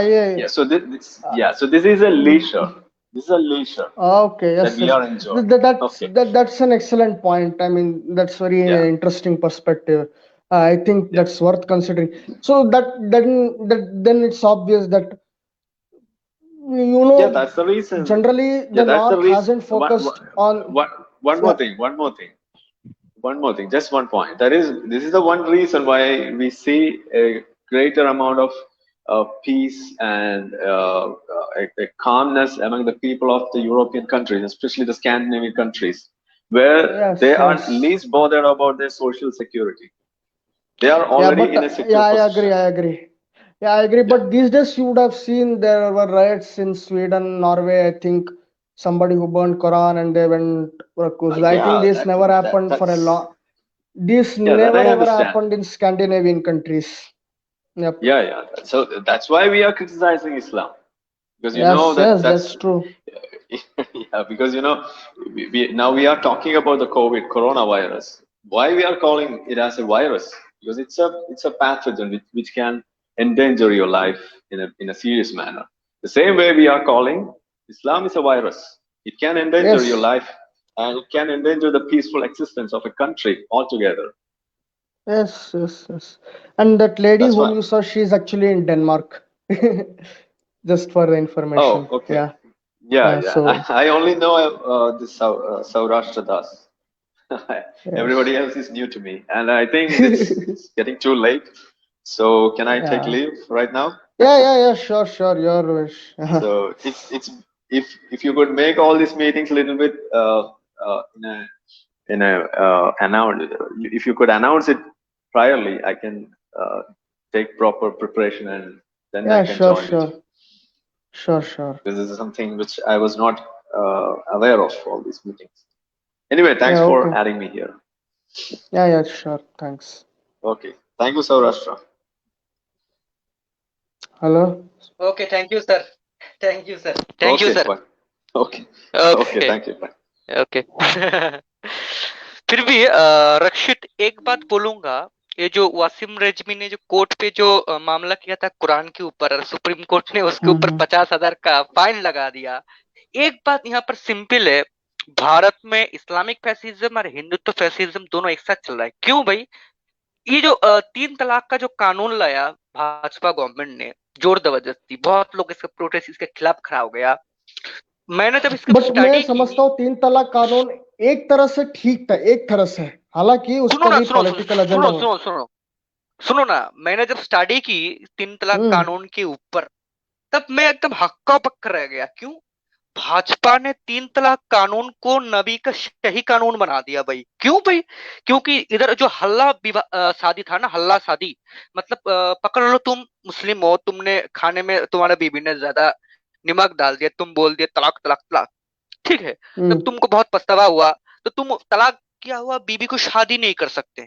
तो इसके लिए क्या करना पड़ता है, दूसरे मर्द को शादी करना पड़ता है उस बीबी से, तब उस मर्द उसको तलाक दे देगा, एक साथ 3 तलाक, फिर कुछ बन सकता है। ठीक है, इसको खत्म किया गया। ठीक है, तलाक देने का जो प्रोसेस है ना, मतलब डायरेक्ट तलाक नहीं दिया जा सकता इस्लाम में, देखा जाए। मतलब आज तुम एक तलाक दिया, 2 महीने बाद एक तलाक दिया, 6 महीने बाद पूरा परिवार, मतलब 2 महीने बाद जो तलाक हुआ वो इमाम तुमको बोलेगा, भाई समझाएगा, भाई ठीक है कुछ कर लो, शांत हो जाओ, तभी नहीं सुधरे। ठीक है, 6 महीने बाद आओ तुम फिर से तलाक दो पूरा परिवार के सामने, इसी को ही हटवाया। मतलब जो, मतलब 3 बार एक साथ तलाक देख के जो पछताया, उसने, और जो गांव का जो बुरा लोग होता है ना, ओल्ड मैन, वो लोग उससे शादी कर लेता था कुछ पैसों के लिए, तो बोल रहा ठीक है तो हम आज के लिए रख ले रहे, कल तुमको तलाक दे देंगे, फिर शादी कर लेना। तो इसी को, ये रखने रखने वाला जो प्रथा था ना, दूसरा मर्द, उसको हटवाया गया, क्योंकि इस्लाम में ये हल्ला जो शादी है, हल्ला विवाह, मतलब हल्ला निकाह, ओके, ये जायज निकाह नहीं हलाला। है। हाँ हाँ हाँ, ये जायज नहीं है, देखा जाए तो एकदम ही जायज नहीं है। ठीक है, क्योंकि यार तुम देखो, आरएसएस का एक शाखा है जहां पर मुस्लिम मंच बोलता है, भाई इधर कुरान पढ़ाया जाता है, इधर कुरान पढ़ाया जाता है भाई, इधर हदीस भी पढ़ाया जाता है भाई। मैं खुद था भाई, खुद देखा इन्होंने, खुद पढ़वाते ये लोग, पढ़ो भाई। अरे भाई मतलब अजीब है भाई, कौन ये लोग। मुस्लिम हाँ राष्ट्रीय मंच तुम्हारा बनना शुरू हुआ 2002 दंगे के बाद, पता है, हाँ गुजरात दंगे के बाद ये हुआ हाँ। तुम्हारा। अरे भाई सुनो सुनो, गुजरात दंगे पे मैंने जब स्टडी की, जितने भी अमीर जो गुजराती मुस्लिम थे उनके ऊपर हमला हुआ भाई, ज्यादातर दुकानें। हाँ, इसको तुमने गौर किया, अमीर नहीं वाले। मैंने तो उतना ध्यान तो नहीं दिया, बट हाँ तुमने ध्यान दिया है, और देन ग्रेट। जो जो फोटो वायरल होता है ना गुजरात दंगे का, एक व्यक्ति सिर पे तलवार लेके वो रखा है, जो हाँ, मोची मोची तलवार, उसका नाम है। हाँ हाँ, वो तो हाँ। वो तो अभी कोलकाता में, दोनों व्यक्ति अभी कोलकाता में रहता है। वो बोलता है भाई मेरा पिक्चर को ऐसे इस्तेमाल ना करो, अच्छा नहीं लगता, लेकिन भाजपा या अन्य लेफ्ट दल इस्तेमाल करता है। ठीक है, हाँ, लोग बजरंग दल तो समझते नहीं इस्तेमाल कि, करता है उसका। हाँ तुमको पता है जब कोई मुसलमान इस्लाम छोड़ देता है, जो भक्त लोग होता है बहुत डरा हुआ रहता है, बहुत ही डरा हुआ रहता है भाई। तो पता है, मतलब मुसलमान से ज्यादा भक्त लोग डरा हुआ रहता है भाई, कहीं ये हमारा खिलाफ ना बोल दे भाई, आज ये इनका मजहब लेकर अपना मजहब लेकर बोला, कल हमको अपना बोल दे। ये तो हारिस सुल्तान का जो लाइव में देखो ना, कैसे बात करता है, पहले हारिस को बहुत सपोर्ट हाँ, करता था मैं ये मैं लोग। मैं आई अग्री, बट हाँ मैं एग्री कर रहा हूँ। ये एक्चुअली ना, ये कॉम्प्लेक्स सिचुएशन तो मुझे भी पागल कर देता है, बट तुम इस तरह से समझ सकते हो, अगर तुमने चाइनीज यिन यांग देखा होगा ना, यिन यांग, इंडिया का हाल में जो फैशिज्म है ना, वो यिन यांग की तरह काम कर रहा है। एक फैशिज्म जो है दूसरे फैशिज्म को भी सपोर्ट करता है, one right wing supports the other right wing, ये हो रहा है। तुम एआईएम का उठा के अरे देख लो, भाई वही सुनो है सुनो सुनो, रिकॉर्ड उसका भी। हाँ। भारत का भारत का जितने भी कम्युनिस्ट है ना, मतलब तथाकथित कम्युनिस्ट, जैसे कन्हैया कुमार, ऐशी घोष, फिर आपका वो मोहम्मद हम्म। सलीम, जितने भी है भाई, भाई ये लोग हिटलर को बुरा बोलते हैं, लेकिन भाई बनु कुरैज़ा का जंग पे मोहम्मद ने बगैर कोई वजह के इतने यहूदी लोगों को कत्ल कर दिया उधर, इतने लोगों को कत्ल किया भाई। हिटलर हिटलर बच्चा है उसके सामने, हिटलर बच्चा है उसके हम्म। सामने, फिर भी ये लोग पढ़ते नहीं बनु कुरैज़ा ये क्या जब है। अमीना ज्वाइन करेगी ना, बता देना उसको। वो एक्चुअली इसमें वो इसी बात को कल एम्फोसाइज कर रही थी, जब वो उमेर भट्ट आके डिबेट कर रहा था। हाँ। अरे बनु कुरैज़ा का जंग में मोहम्मद के जो बीवी थे साफिया, ठीक है, हम्म। उसको मोहम्मद, मतलब मोहम्मद, उसका नाम भूल गया, पहले उसने बलात्कार किया, फिर बाद में मोहम्मद ने उस रात को ही बलात्कार किया एकदम पकड़ के। फिर उसने सुबह उठ के बोला भाई मैं तुमको छोड़ रहा हूँ इंसानियत के लिए, तुम जाओ, चला जाओ। मतलब भाई जाएगा कहाँ, नरक में जाएगा, कोई नहीं उसका। फिर बोलता मैं तुमको इंसानियत के लिए तुमको ऑफर करता हूँ, तुम मेरे को शादी कर लो भाई। ये ऐसा हुआ कि तुम जो है एक बंदे को मार देते हो, मतलब उसका एक बंदा है तुम्हारे सामने खड़ा है, हाथ पैर काट देते हो, नाक भी काट देते हो, और उसका आंख भी फोड़ देते हो, ठीक है। बाद में तुम बोलते हो लो भाई इंसानियत दे रहा हूं मैं तुम्हें, जा मुस्लिम लोग इसको देखो संभालो। क्या भाई, तुमने लाइफ बर्बाद कर दिया उसका। ये जंग भी कुछ ऐसा ही है, ये जो तुम बता रहे हो उसका सिनारियो भी ऐसा ही है। पहले सब कुछ खत्म कर दो, फिर बाद में होता है पीस, दारुल इस्लाम आ जाता है, उसे कहते हैं पीस, दारुल इस्लाम आ गया। अब जब माइनॉरिटी में रहते हैं तो उसे कहते हैं दारुल हरब। और ये बात मैं नहीं कह रहा, अंबेडकर ने कहा है पहले, इफ यू हैव ऑब्जर्व्ड, अगर तुमने पढ़ा होगा तो। Hello, hello.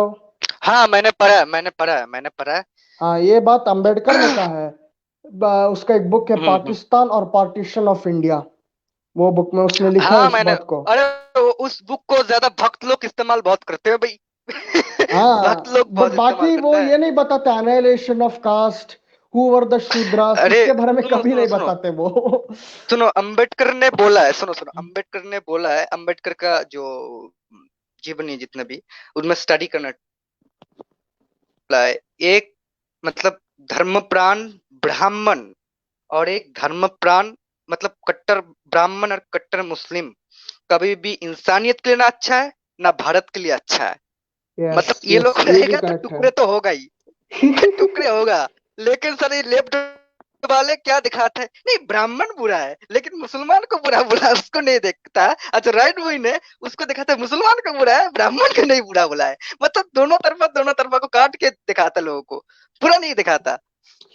भाई ये एक मैं कह रहा समस्या हूँ है। ना, ये दोनों लेफ्ट कम्युनिस्ट या जो भी ये जो राइट विंग है, ठीक है चलो, मैं राइट विंग का समझ भी जाता हूँ थोड़ी देर के लिए, अभी जो भी वर्ल्ड वाइड हो रहा है समझ भी सकते हो, बट दोनों ओवरऑल जो है लॉन्ग टर्म चूतियापा काट रहा है तुम्हारा पब्लिक का। बस इतना ही हो रहा है एक्चुअली स्पीकिंग। पब्लिक तो कंफ्यूजन में है अभी भी। रियलिटी तो ये है कि भाई तुम भगत सिंह को भी पढ़ लो, अंबेडकर, दोनों को पढ़ लो अच्छे से, तुम नास्तिक ही बन के जाओगे, डायरेक्टली इनडायरेक्टली जो भी होगा तो, या फिर उनसे तो इन्फ्लुएंस हो गए, और तुम जो है दोनों रिलीजन को क्रिटिसाइज करना शुरू करोगे। Bhagat Singh was also left but he criticise Islam as well. उसने लिखा है Islam is one religion which is completely incompatible with Indian society, अरे but भाई at the same time वो वो ब्राह्मण को भी, भी क्रिटिसाइज करते हैं, दोनों है उसका, मैंने वो भी देखा है। अरे भाई वो भी तो है ना, हम्म। वो भी छोड़ दो भाई। क्योंकि जो हम लोगों का मतलब इस क्षेत्र में सबसे फेमस जो चेहरा है क्रिटिसाइज करने में, जो पंडित है उसका नाम है राहुल जी, राहुल संस्कृतायन। उसने खुद जेल में रहते हुए इस्लाम को लेके किताब लिखा है, इसको पढ़ लो क्या लिखा है, समझ में आ जाएगा। इतना भलगा से गंगा पढ़ते हो तो राहुल जी का उस किताब को कुछ पढ़ लो, क्या समस्या है भाई।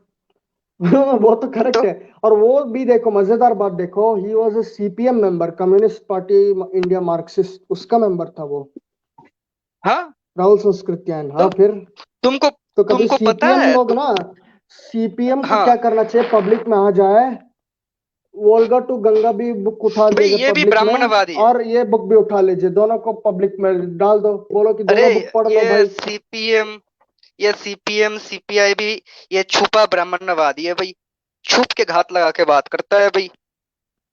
मेरे पास ये बहुत तो रेफरेंस है, हाँ। बहुत रेफरेंस तुमको पता है।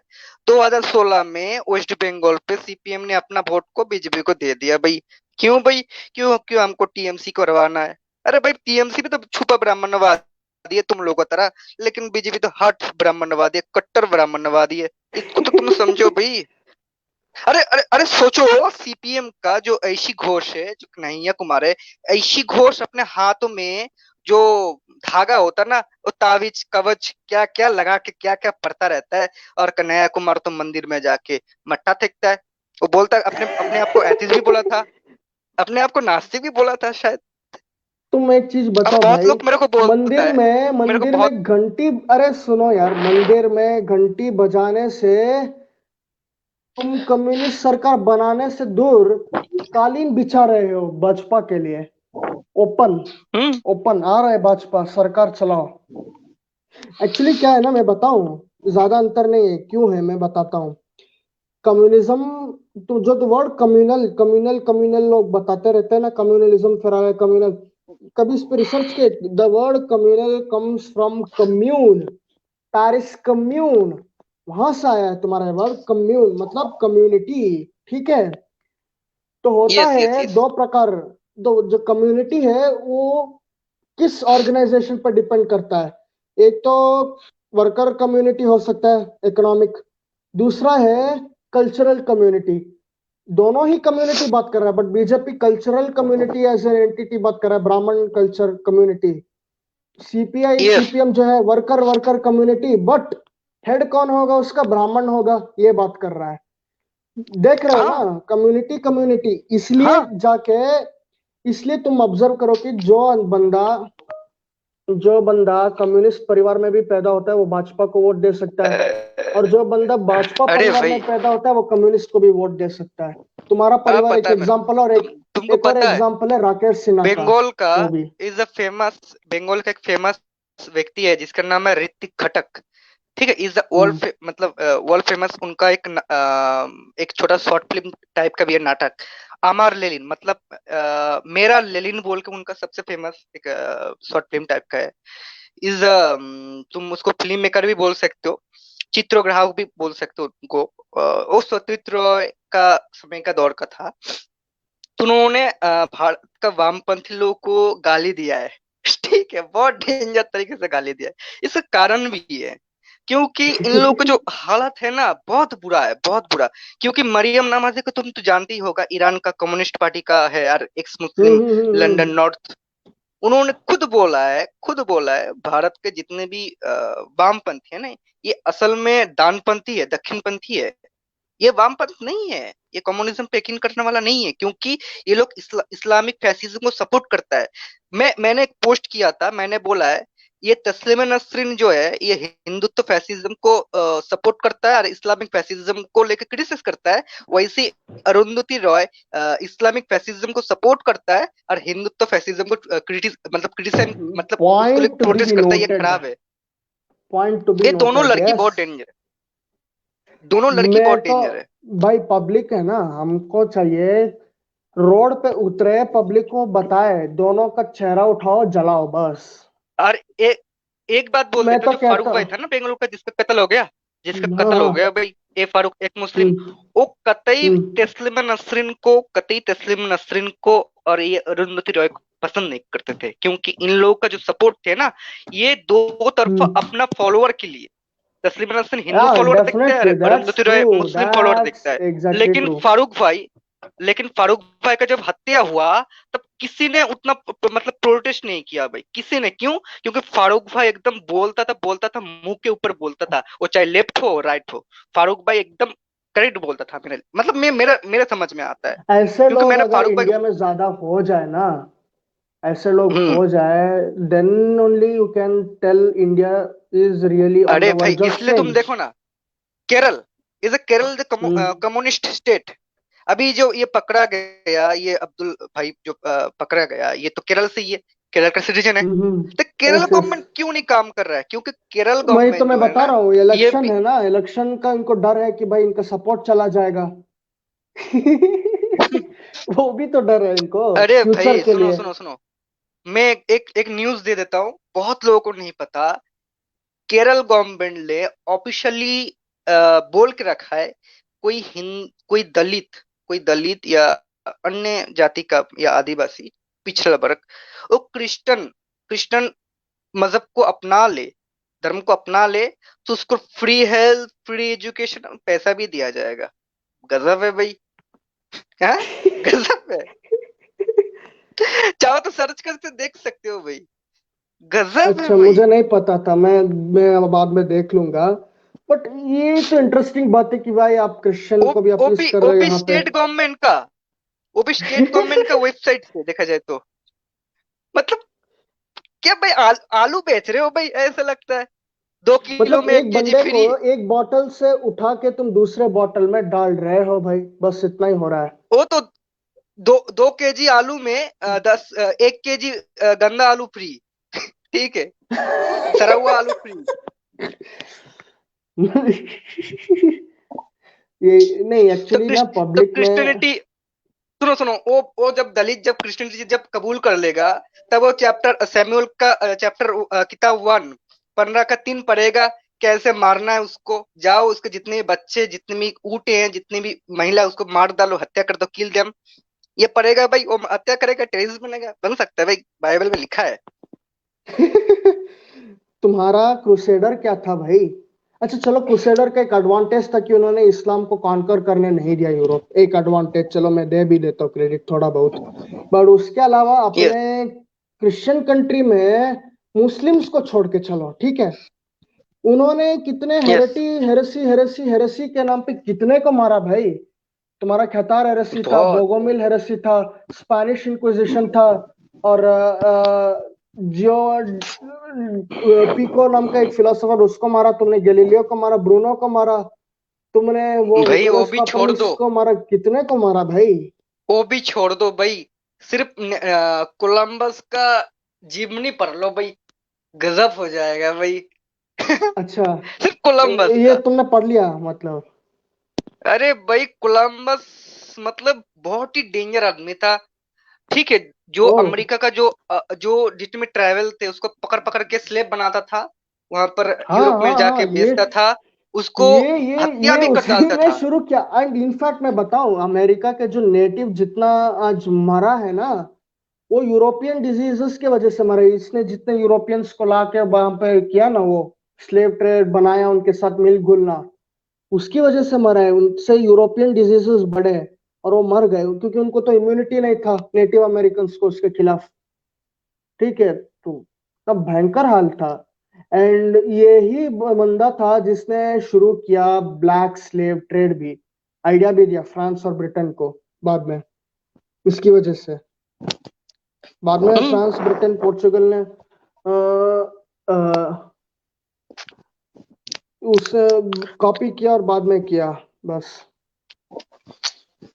मतलब सच बताऊं तो भाई, हम जो नास्तिक हैं, मतलब वो चाहे एक हिंदू एथिस्ट हो, या एक क्रिश्चियन एथिस्ट हो, एक मुस्लिम एथिस्ट हो, भाई हम लोग के मतलब सपोर्ट के लिए कोई भी, ना डानपंथी दल या वामपंथी दल, कोई भी सपोर्ट में नहीं है। क्यों भाई? क्योंकि ये लोग सत्य के भूखा है। ये लोग सत्ता के लिए कुछ भी कर सकते हैं, कुछ भी मारो, कुछ भी, चाहे वो लेफ्ट हो या राइट हो, कुछ भी कर सकता है सत्ता के लिए, क्योंकि पावर हम्म, इनके लिए बहुत मायने। लेकिन हम्म। हम लोग सत्ता के लिए नहीं काम करते हैं। हम लोग, कोई भी आर्टिस्ट विचार, सत्ता के लिए काम नहीं आइडियोलॉजी करते। आइडियोलॉजी आइडियोलॉजी पे है यस, मुद्दा। और यस। हम लोग काम करते हैं हमारा कल को अच्छे बेहतर लाने के लिए, और मजहब क्या करता है? हमारा कल को बिगाड़ देता है। यही हिस्ट्री है। मजहब हम कभी लोग को। कभी ना, कभी हम मौलाना को बुलाओ, तुम किसी इस्कॉन के गुरु को बुलाओ, अगर कोई आर्य समाजी है, महेंद्र पाल आर्य का फॉलोवर है, उसको बुलाओ, तब जाके हम डिबेट करते हैं भाई, तुमको भी रेफरेंस पता है, हम भी कुछ एक्सप्लेन बता देंगे। ये होना हम्म। चाहिए। और क्रिश्चियन को भी हम्म। बताओ, एक पादरी है, मिरेकल मिरेकल, आजकल कन्वर्जन के नाम पे ना मिरेकल मिरेकल दिखा दिखा दिखा के पता नहीं क्या क्या कर रहे हैं वो लोग।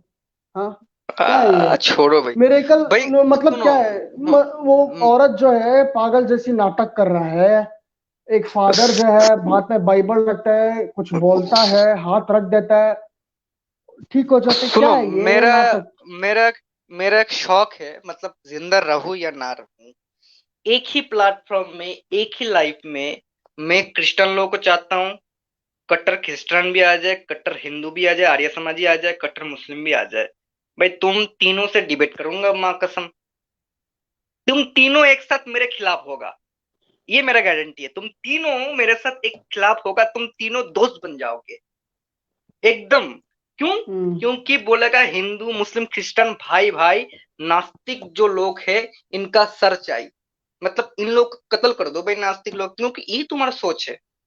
क्योंकि भाई डरते हैं इन लोग भाई, क्योंकि तुम लोगों का ये धंधा है, और धंधा को कौन नहीं बचाना चाहता भाई, सभी बचाना चाहते हैं, हम भी विवेकानंद ने समझते ना हैं। धंधा को, वो विवेकानंद ने इतना किया, धंधा को थोड़ा मॉडर्नाइज करने की कोशिश की, थोड़ा लिबरल टाइप, सेक्युलर टाइप बनाने का चाहा, बस। भाई उनका जो वही भैया हुआ। है, उनका जो भैया भूपेंद्र है नाथ दत्ता, भूपेंद्र, हाँ, मैंने उसका ये बुक देखा, फिर वो अमेजोन में उस भी चेक किया। विवेकानंद बस जी का जानते हो कितना धोती। रिव्यू है? नहीं नहीं, कितना रिव्यू उसका जानते हो? एक ही है, great book to read, must read. ये लिखा है बस, एक बंदा। मतलब भैया मतलब ने, बाकी को तो पता ही नहीं है। विवेकानंद जी का भैया ने विवेकानंद जी का धोती फाड़ के रुमाल बना दिया भाई। सच बताओ, सच बता, एकदम सच है, मैंने नहीं बता रहा है। वो मतलब जब पढ़ेंगे हम्म उनके बुक भूपेंद्र दत्त का, तब पता चल जाएगा। ठीक है। और ये जो अब्दुल वही है, क्योंकि हम मतलब हम लोग अब्दुल वही के लिए लड़ेंगे, जितना हो सके लड़ेंगे, क्योंकि ये कानून नहीं है, ये डेमोक्रेसी नहीं है, ये ह्यूमन राइट भी नहीं है। ये हाँ एक डेफिनेटली। सोची समझी, ये एक सोची समझी मतलब एक पॉलिटिकल गेम है और कुछ नहीं, ओनली फॉर पॉलिटिकल गेम। क्योंकि अब्दुल भाई इज द फेमस केरल, मतलब दक्षिण भारत पे फेमस मैन है भाई। तो यस। और कम्युनिज्म तो मजहब को सपोर्ट नहीं करता, खुद मार्क्स ने बोला रिलीजन आफिन है भाई। क्यों भाई ये 10 बात नहीं बोला, एक बात ही इंडिया बोला, में आते रिलीजन आते आफिन। ना, इंडिया में आते आते कम्युनिस्ट हो जाता है, कैस्टिस्ट हो जाता है, एक हम्म तरह का अलग फैशिज्म यहाँ आते हम्म। आते। यूरोप से एकदम। चल के यहाँ आता है तो कुछ और ही रूप बन जाता है उसका, कम्युनिज्म का। हाँ हाँ हाँ यू नो हाँ व्हाट, हाँ। मैं एक चीज इंटरेस्टिंग बात बताऊं, ये जो तुम्हारा कम्युनिस्ट का रेड फ्लैग है, जानते हो कहाँ से आया? हम्म। ये भी ईरान से आया है तुम्हारा, एक्चुअली मैं मजाक नहीं कर रहा हूँ। तुम जाके चेक करो, अरे मजदाकिज्म यस चेक यस। करो। और अरे बाबा भाई। खुरामदीन, अरे सुनो यार, मजे की बात तो हम्म सुनो इधर। हम्म। कम्युनिज्म का जो फ्लैग था, रेड फ्लैग, वो बना ही इसलिए था, वो इस्लामिक अरब इस्लाम को रेजिस्ट करने के लिए, हटा के निकाल के फेंकने के लिए बाबा खुरामदीन ने कैंपेन किया था, रेड फ्लैग रख के। किसके खिलाफ? हम्म। अरब के खिलाफ, इस्लाम के खिलाफ। तो हाँ तुम्हारा कम्युनिज्म बना था वहीं इनिशियली, वहां पे एक तरह से प्रोटो कम्युनिस्ट। ठीक है। हाँ, जैसे बोला जाता है ना, रेड सैल्यूट या लाल सलाम। हाँ वो ठीक है, ये ईरान से उठ के सलाम आया है वो। तुम्हारा। Yes yes yes.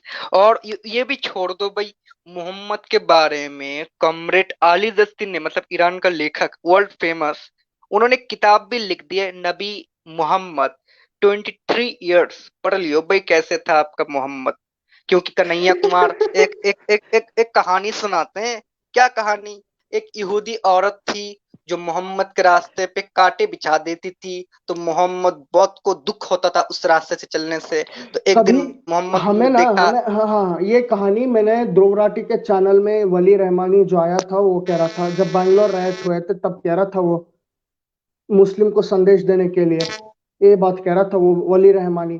तो कभी इस वली रहमानी को भी पकड़ना होगा, उसको भी बुलाना होगा डिबेट के लिए यहाँ पे, क्या कि भाई डिबेट कर लेते हैं, इस्लाम पे कितना अच्छा है कितना झूठ है, क्या देख लेते हैं एक बार। तुम्हारा मोहम्मद अरे में भाई, के साथ ऐसे मैंने कहानी हुआ था जैसे मैंने तुम बता रहे हदीस थे। पढ़ ली। मैं मैंने हम्म हदीस पढ़ ली, मैंने तफसीर पढ़ ली, मैंने तुम्हारा फीका पढ़ ली, मैंने तुम्हारा सिरात पढ़ ली, लेकिन ये कहानी कहीं पर नहीं मिला। सच बताओ तो हाँ तो मेरे को कोई दे दो भाई ढूंढ के। यही तो वली रहमानी से भाई भी पूछना है। वो ध्रुव राठी मोहम्मद के चैनल में आके क्यों कह रहा था मोहम्मद भाई, को ये कोई भी देखना है। मोहम्मद को कोई थोड़ा सा छेड़ दे तो मोहम्मद उसका गर्दन ले लेता था भाई। पढ़ो जाके सही हदीस, सही इतना बुखारी शरीफ का इंसेंसिटिव पढ़ो भाई। मैन। ये तो 28 नंबर बुक हिटलर पढ़ो से भी भाई। ज्यादा इंसेंसिटिव मैन है, हिटलर स्टालिन से भी आ ज्यादा। मैं रेफरेंस दे रहा हूँ ना, मैं रेफरेंस दे रहा हूँ। सही बुखारी का 28 नंबर बुक पढ़ लो, जितने भी हदीस है 28 में जाके पढ़ लो क्या अच्छा। लिखा है उधर, जिहाद के बारे में। क्या जिहाद क्या होता है? हम्म कब बिन अशरफ जो थे ना उस समय के अरब में, कब बिन अशरफ, वो अपने आप ही रहता था भाई। कब बिन अशरफ को ये मोहम्मद ने सोते वक्त मारा अपने लोग भेज के भाई। कोई गलती नहीं था, कब बिन अशरफ ने कुछ हो नहीं बोला सकता था, है ना, मार ये डाला। सोते वक्त मारने का कॉन्सेप्ट आ गया तुम्हारा महाभारत में, अश्वत्थामा मार हाँ जाता है पांडवों के पास हाँ। बचा, वही यस कॉपी पेस्ट इधर। Yes yes yes yes yes. ये दिखाने के लिए कि मुसलमान जो है कौरव है, बस इस दिखाने के लिए हाँ। ब्राह्मणों ने ये कहानी अरे भी भाई, अडॉप्ट कर ली हिंदू मुगल लोग टाइम है में। ना, हिंदू। सुनो सुनो, हिंदू लोग जो मैं तो बहुत सारा वीडियो देखा, मजा आ जाता है भाई। बोलता है ये जो मुसलमान है, ये पहले मक्का शरीफ था, ये शुक्लाचार्य और रावण का बन शूर्पणखा का सब पुत्र है, ये सब राख मैं हंसता हूँ भाई, ये लोग कहाँ से रट्टा मार के आता है। भविष्य पुराण पढ़ोगे ना, उसमें कहा जाता है मोहम्मद जो था वो एक राक्षस का अवतार था, जिसे भगवान शिव का आशीर्वाद मिला था कि वो पैदा होगा, और वो एक ऐसा रिलीजन बनाएगा जो कलयुग में पाप फैलाएगा, बढ़ाएगा।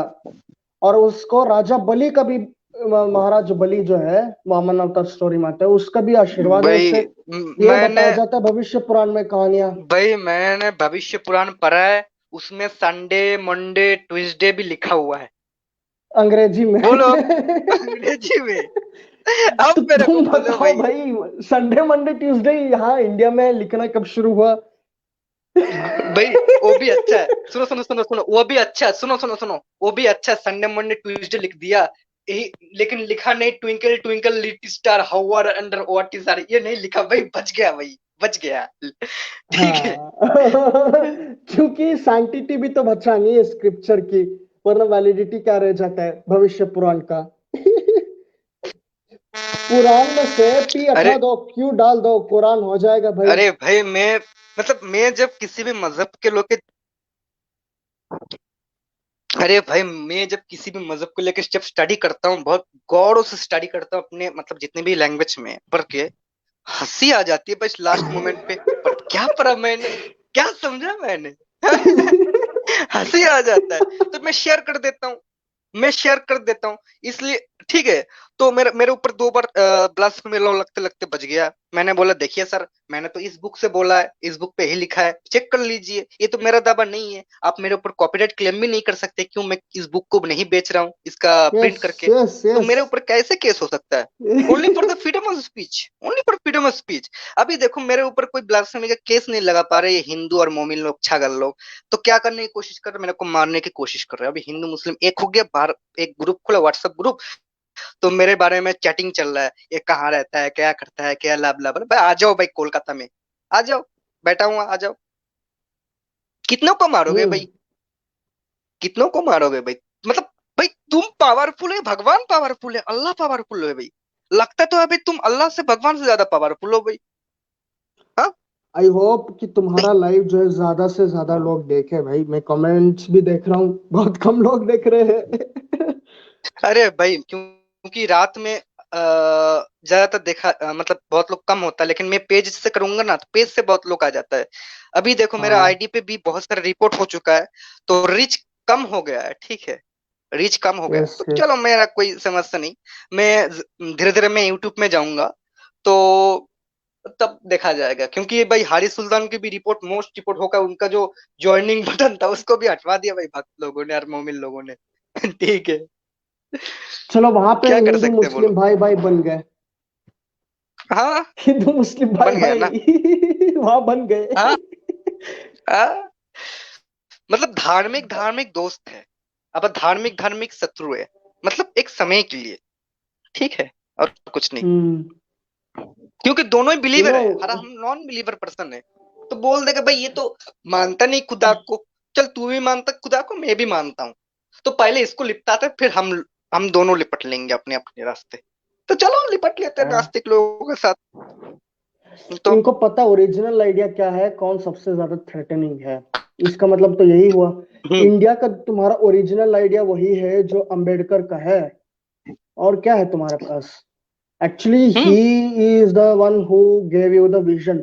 आज अगर इंडिया जो है सेक्युलर बन रहा है, कुछ भी है, लिबरल टाइप है, जो भी है, प्रोग्रेसिव है, चलो मान के चल रहे, साइंस साइंटिफिक टेम्पर है इंडिया में, तो उसका सबसे बड़ा रीजन है तुम्हारा अरे भाई अंबेडकर, और कोई सुनो सुनो, नहीं।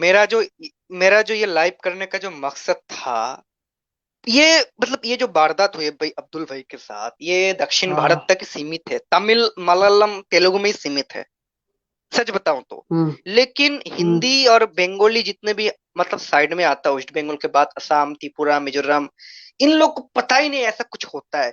इन लोग भारत का आधे लोगों को पता नहीं भाई, इधर बेंगलुरु पे एक एक्स मुस्लिम का कत्ल हो चुका है, इन लोग को पता है कत्ल हो चुका है गौरी लंकेश नरेंद्र दावल कम एम यस। कालबुर्गी को। क्योंकि इनको लगता है ये लोग हिंदू को अपोज कर रहे थे इसलिए मारा है, तो ये उन हाँ। लोगों को ग्लोरीफाई करेंगे जो हिंदू को अपोज कर रहा था और मर गया।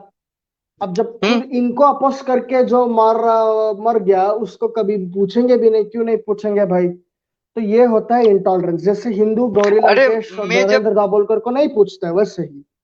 हाँ, मैं जब बताता हूँ भारत में एक एक्स मुस्लिम का भी मर्डर हो चुका है, तो बहुत लोग चौंक जाते हैं भाई सुन के। सच में हुआ है? अमीना ऐसा सरदार कोई चौंक गई वारदात थी हुआ है? एकदम, चौंक मतलब गई थी वो भी। हाँ भाई, बस लगता है भगवान को देख लिया जब सुनता है। हाँ, भारत में एक्स मुस्लिम को कब, कहाँ? मैंने तो ये सुना, तो सुनेंगे कैसे? यू नो दक्षिण यू नो भारत में यू कोई नो न्यूज व्हाट देखते यू नो हैं? What you know what already, I don't no कितना मानते हो कि नहीं मानते, बट इंडिया में कुछ ऐसे एरियाज है जहाँ मुस्लिम कम्युनिटी कहती है हम 7th सेंचुरी लाइफस्टाइल जीते, प्योर इस्लाम, ठीक है। वहां पे कोई पुलिस कानून उनून कुछ लागू नहीं होते, कुछ रिमोट एरियाज ऐसे है इंडिया में, विलेजेस के आसपास, यस, ठीक है। Yes, yes, yes. वहां पे या कोई इंडियन कॉन्स्टिट्यूशन कुछ लागू नहीं होता, ये अपने कुरान हदीस पे रहता है, और कोई जानता नहीं है कि ये लोग हम्म। क्या कर रहा है और क्या कर सकता है। तो सवाल उठता है कि भाई तुम जो लोग जो भी है, हिंदू मुस्लिम जो भी है, ठीक है, चलो मुस्लिम तो ध्यान नहीं देता, गवर्नमेंट कभी ध्यान दिया इस पे? ट्रिपल तलाक पे तो तुमको पता है, ठीक है, कभी इस पे सोचा है तुमने कि क्यों वो कॉन्स्टिट्यूशन फॉलो नहीं कर रहा अम्बेडकर का? अरे जबकि भाई, यही भारत लोग का यही लोग भारत। नहीं नहीं नहीं नहीं नहीं नहीं, आगे सुनो, यही लोग जब इनको चाहिए कि भाई सपोर्ट चाहिए हिंदुओं से, तो वो दलित के पास पहुंच जाते, बोलते जय भीम जय भीम, शुरू कर देते हैं। अरे भाई, वो भी छोड़ और दो। जब ये अब्दुल भाई का यूट्यूब चैनल मैंने एक लाइव देखा था। वो भारत का संविधान में 6% सरिया है भाई, 6% घुसा हुआ है सरिया।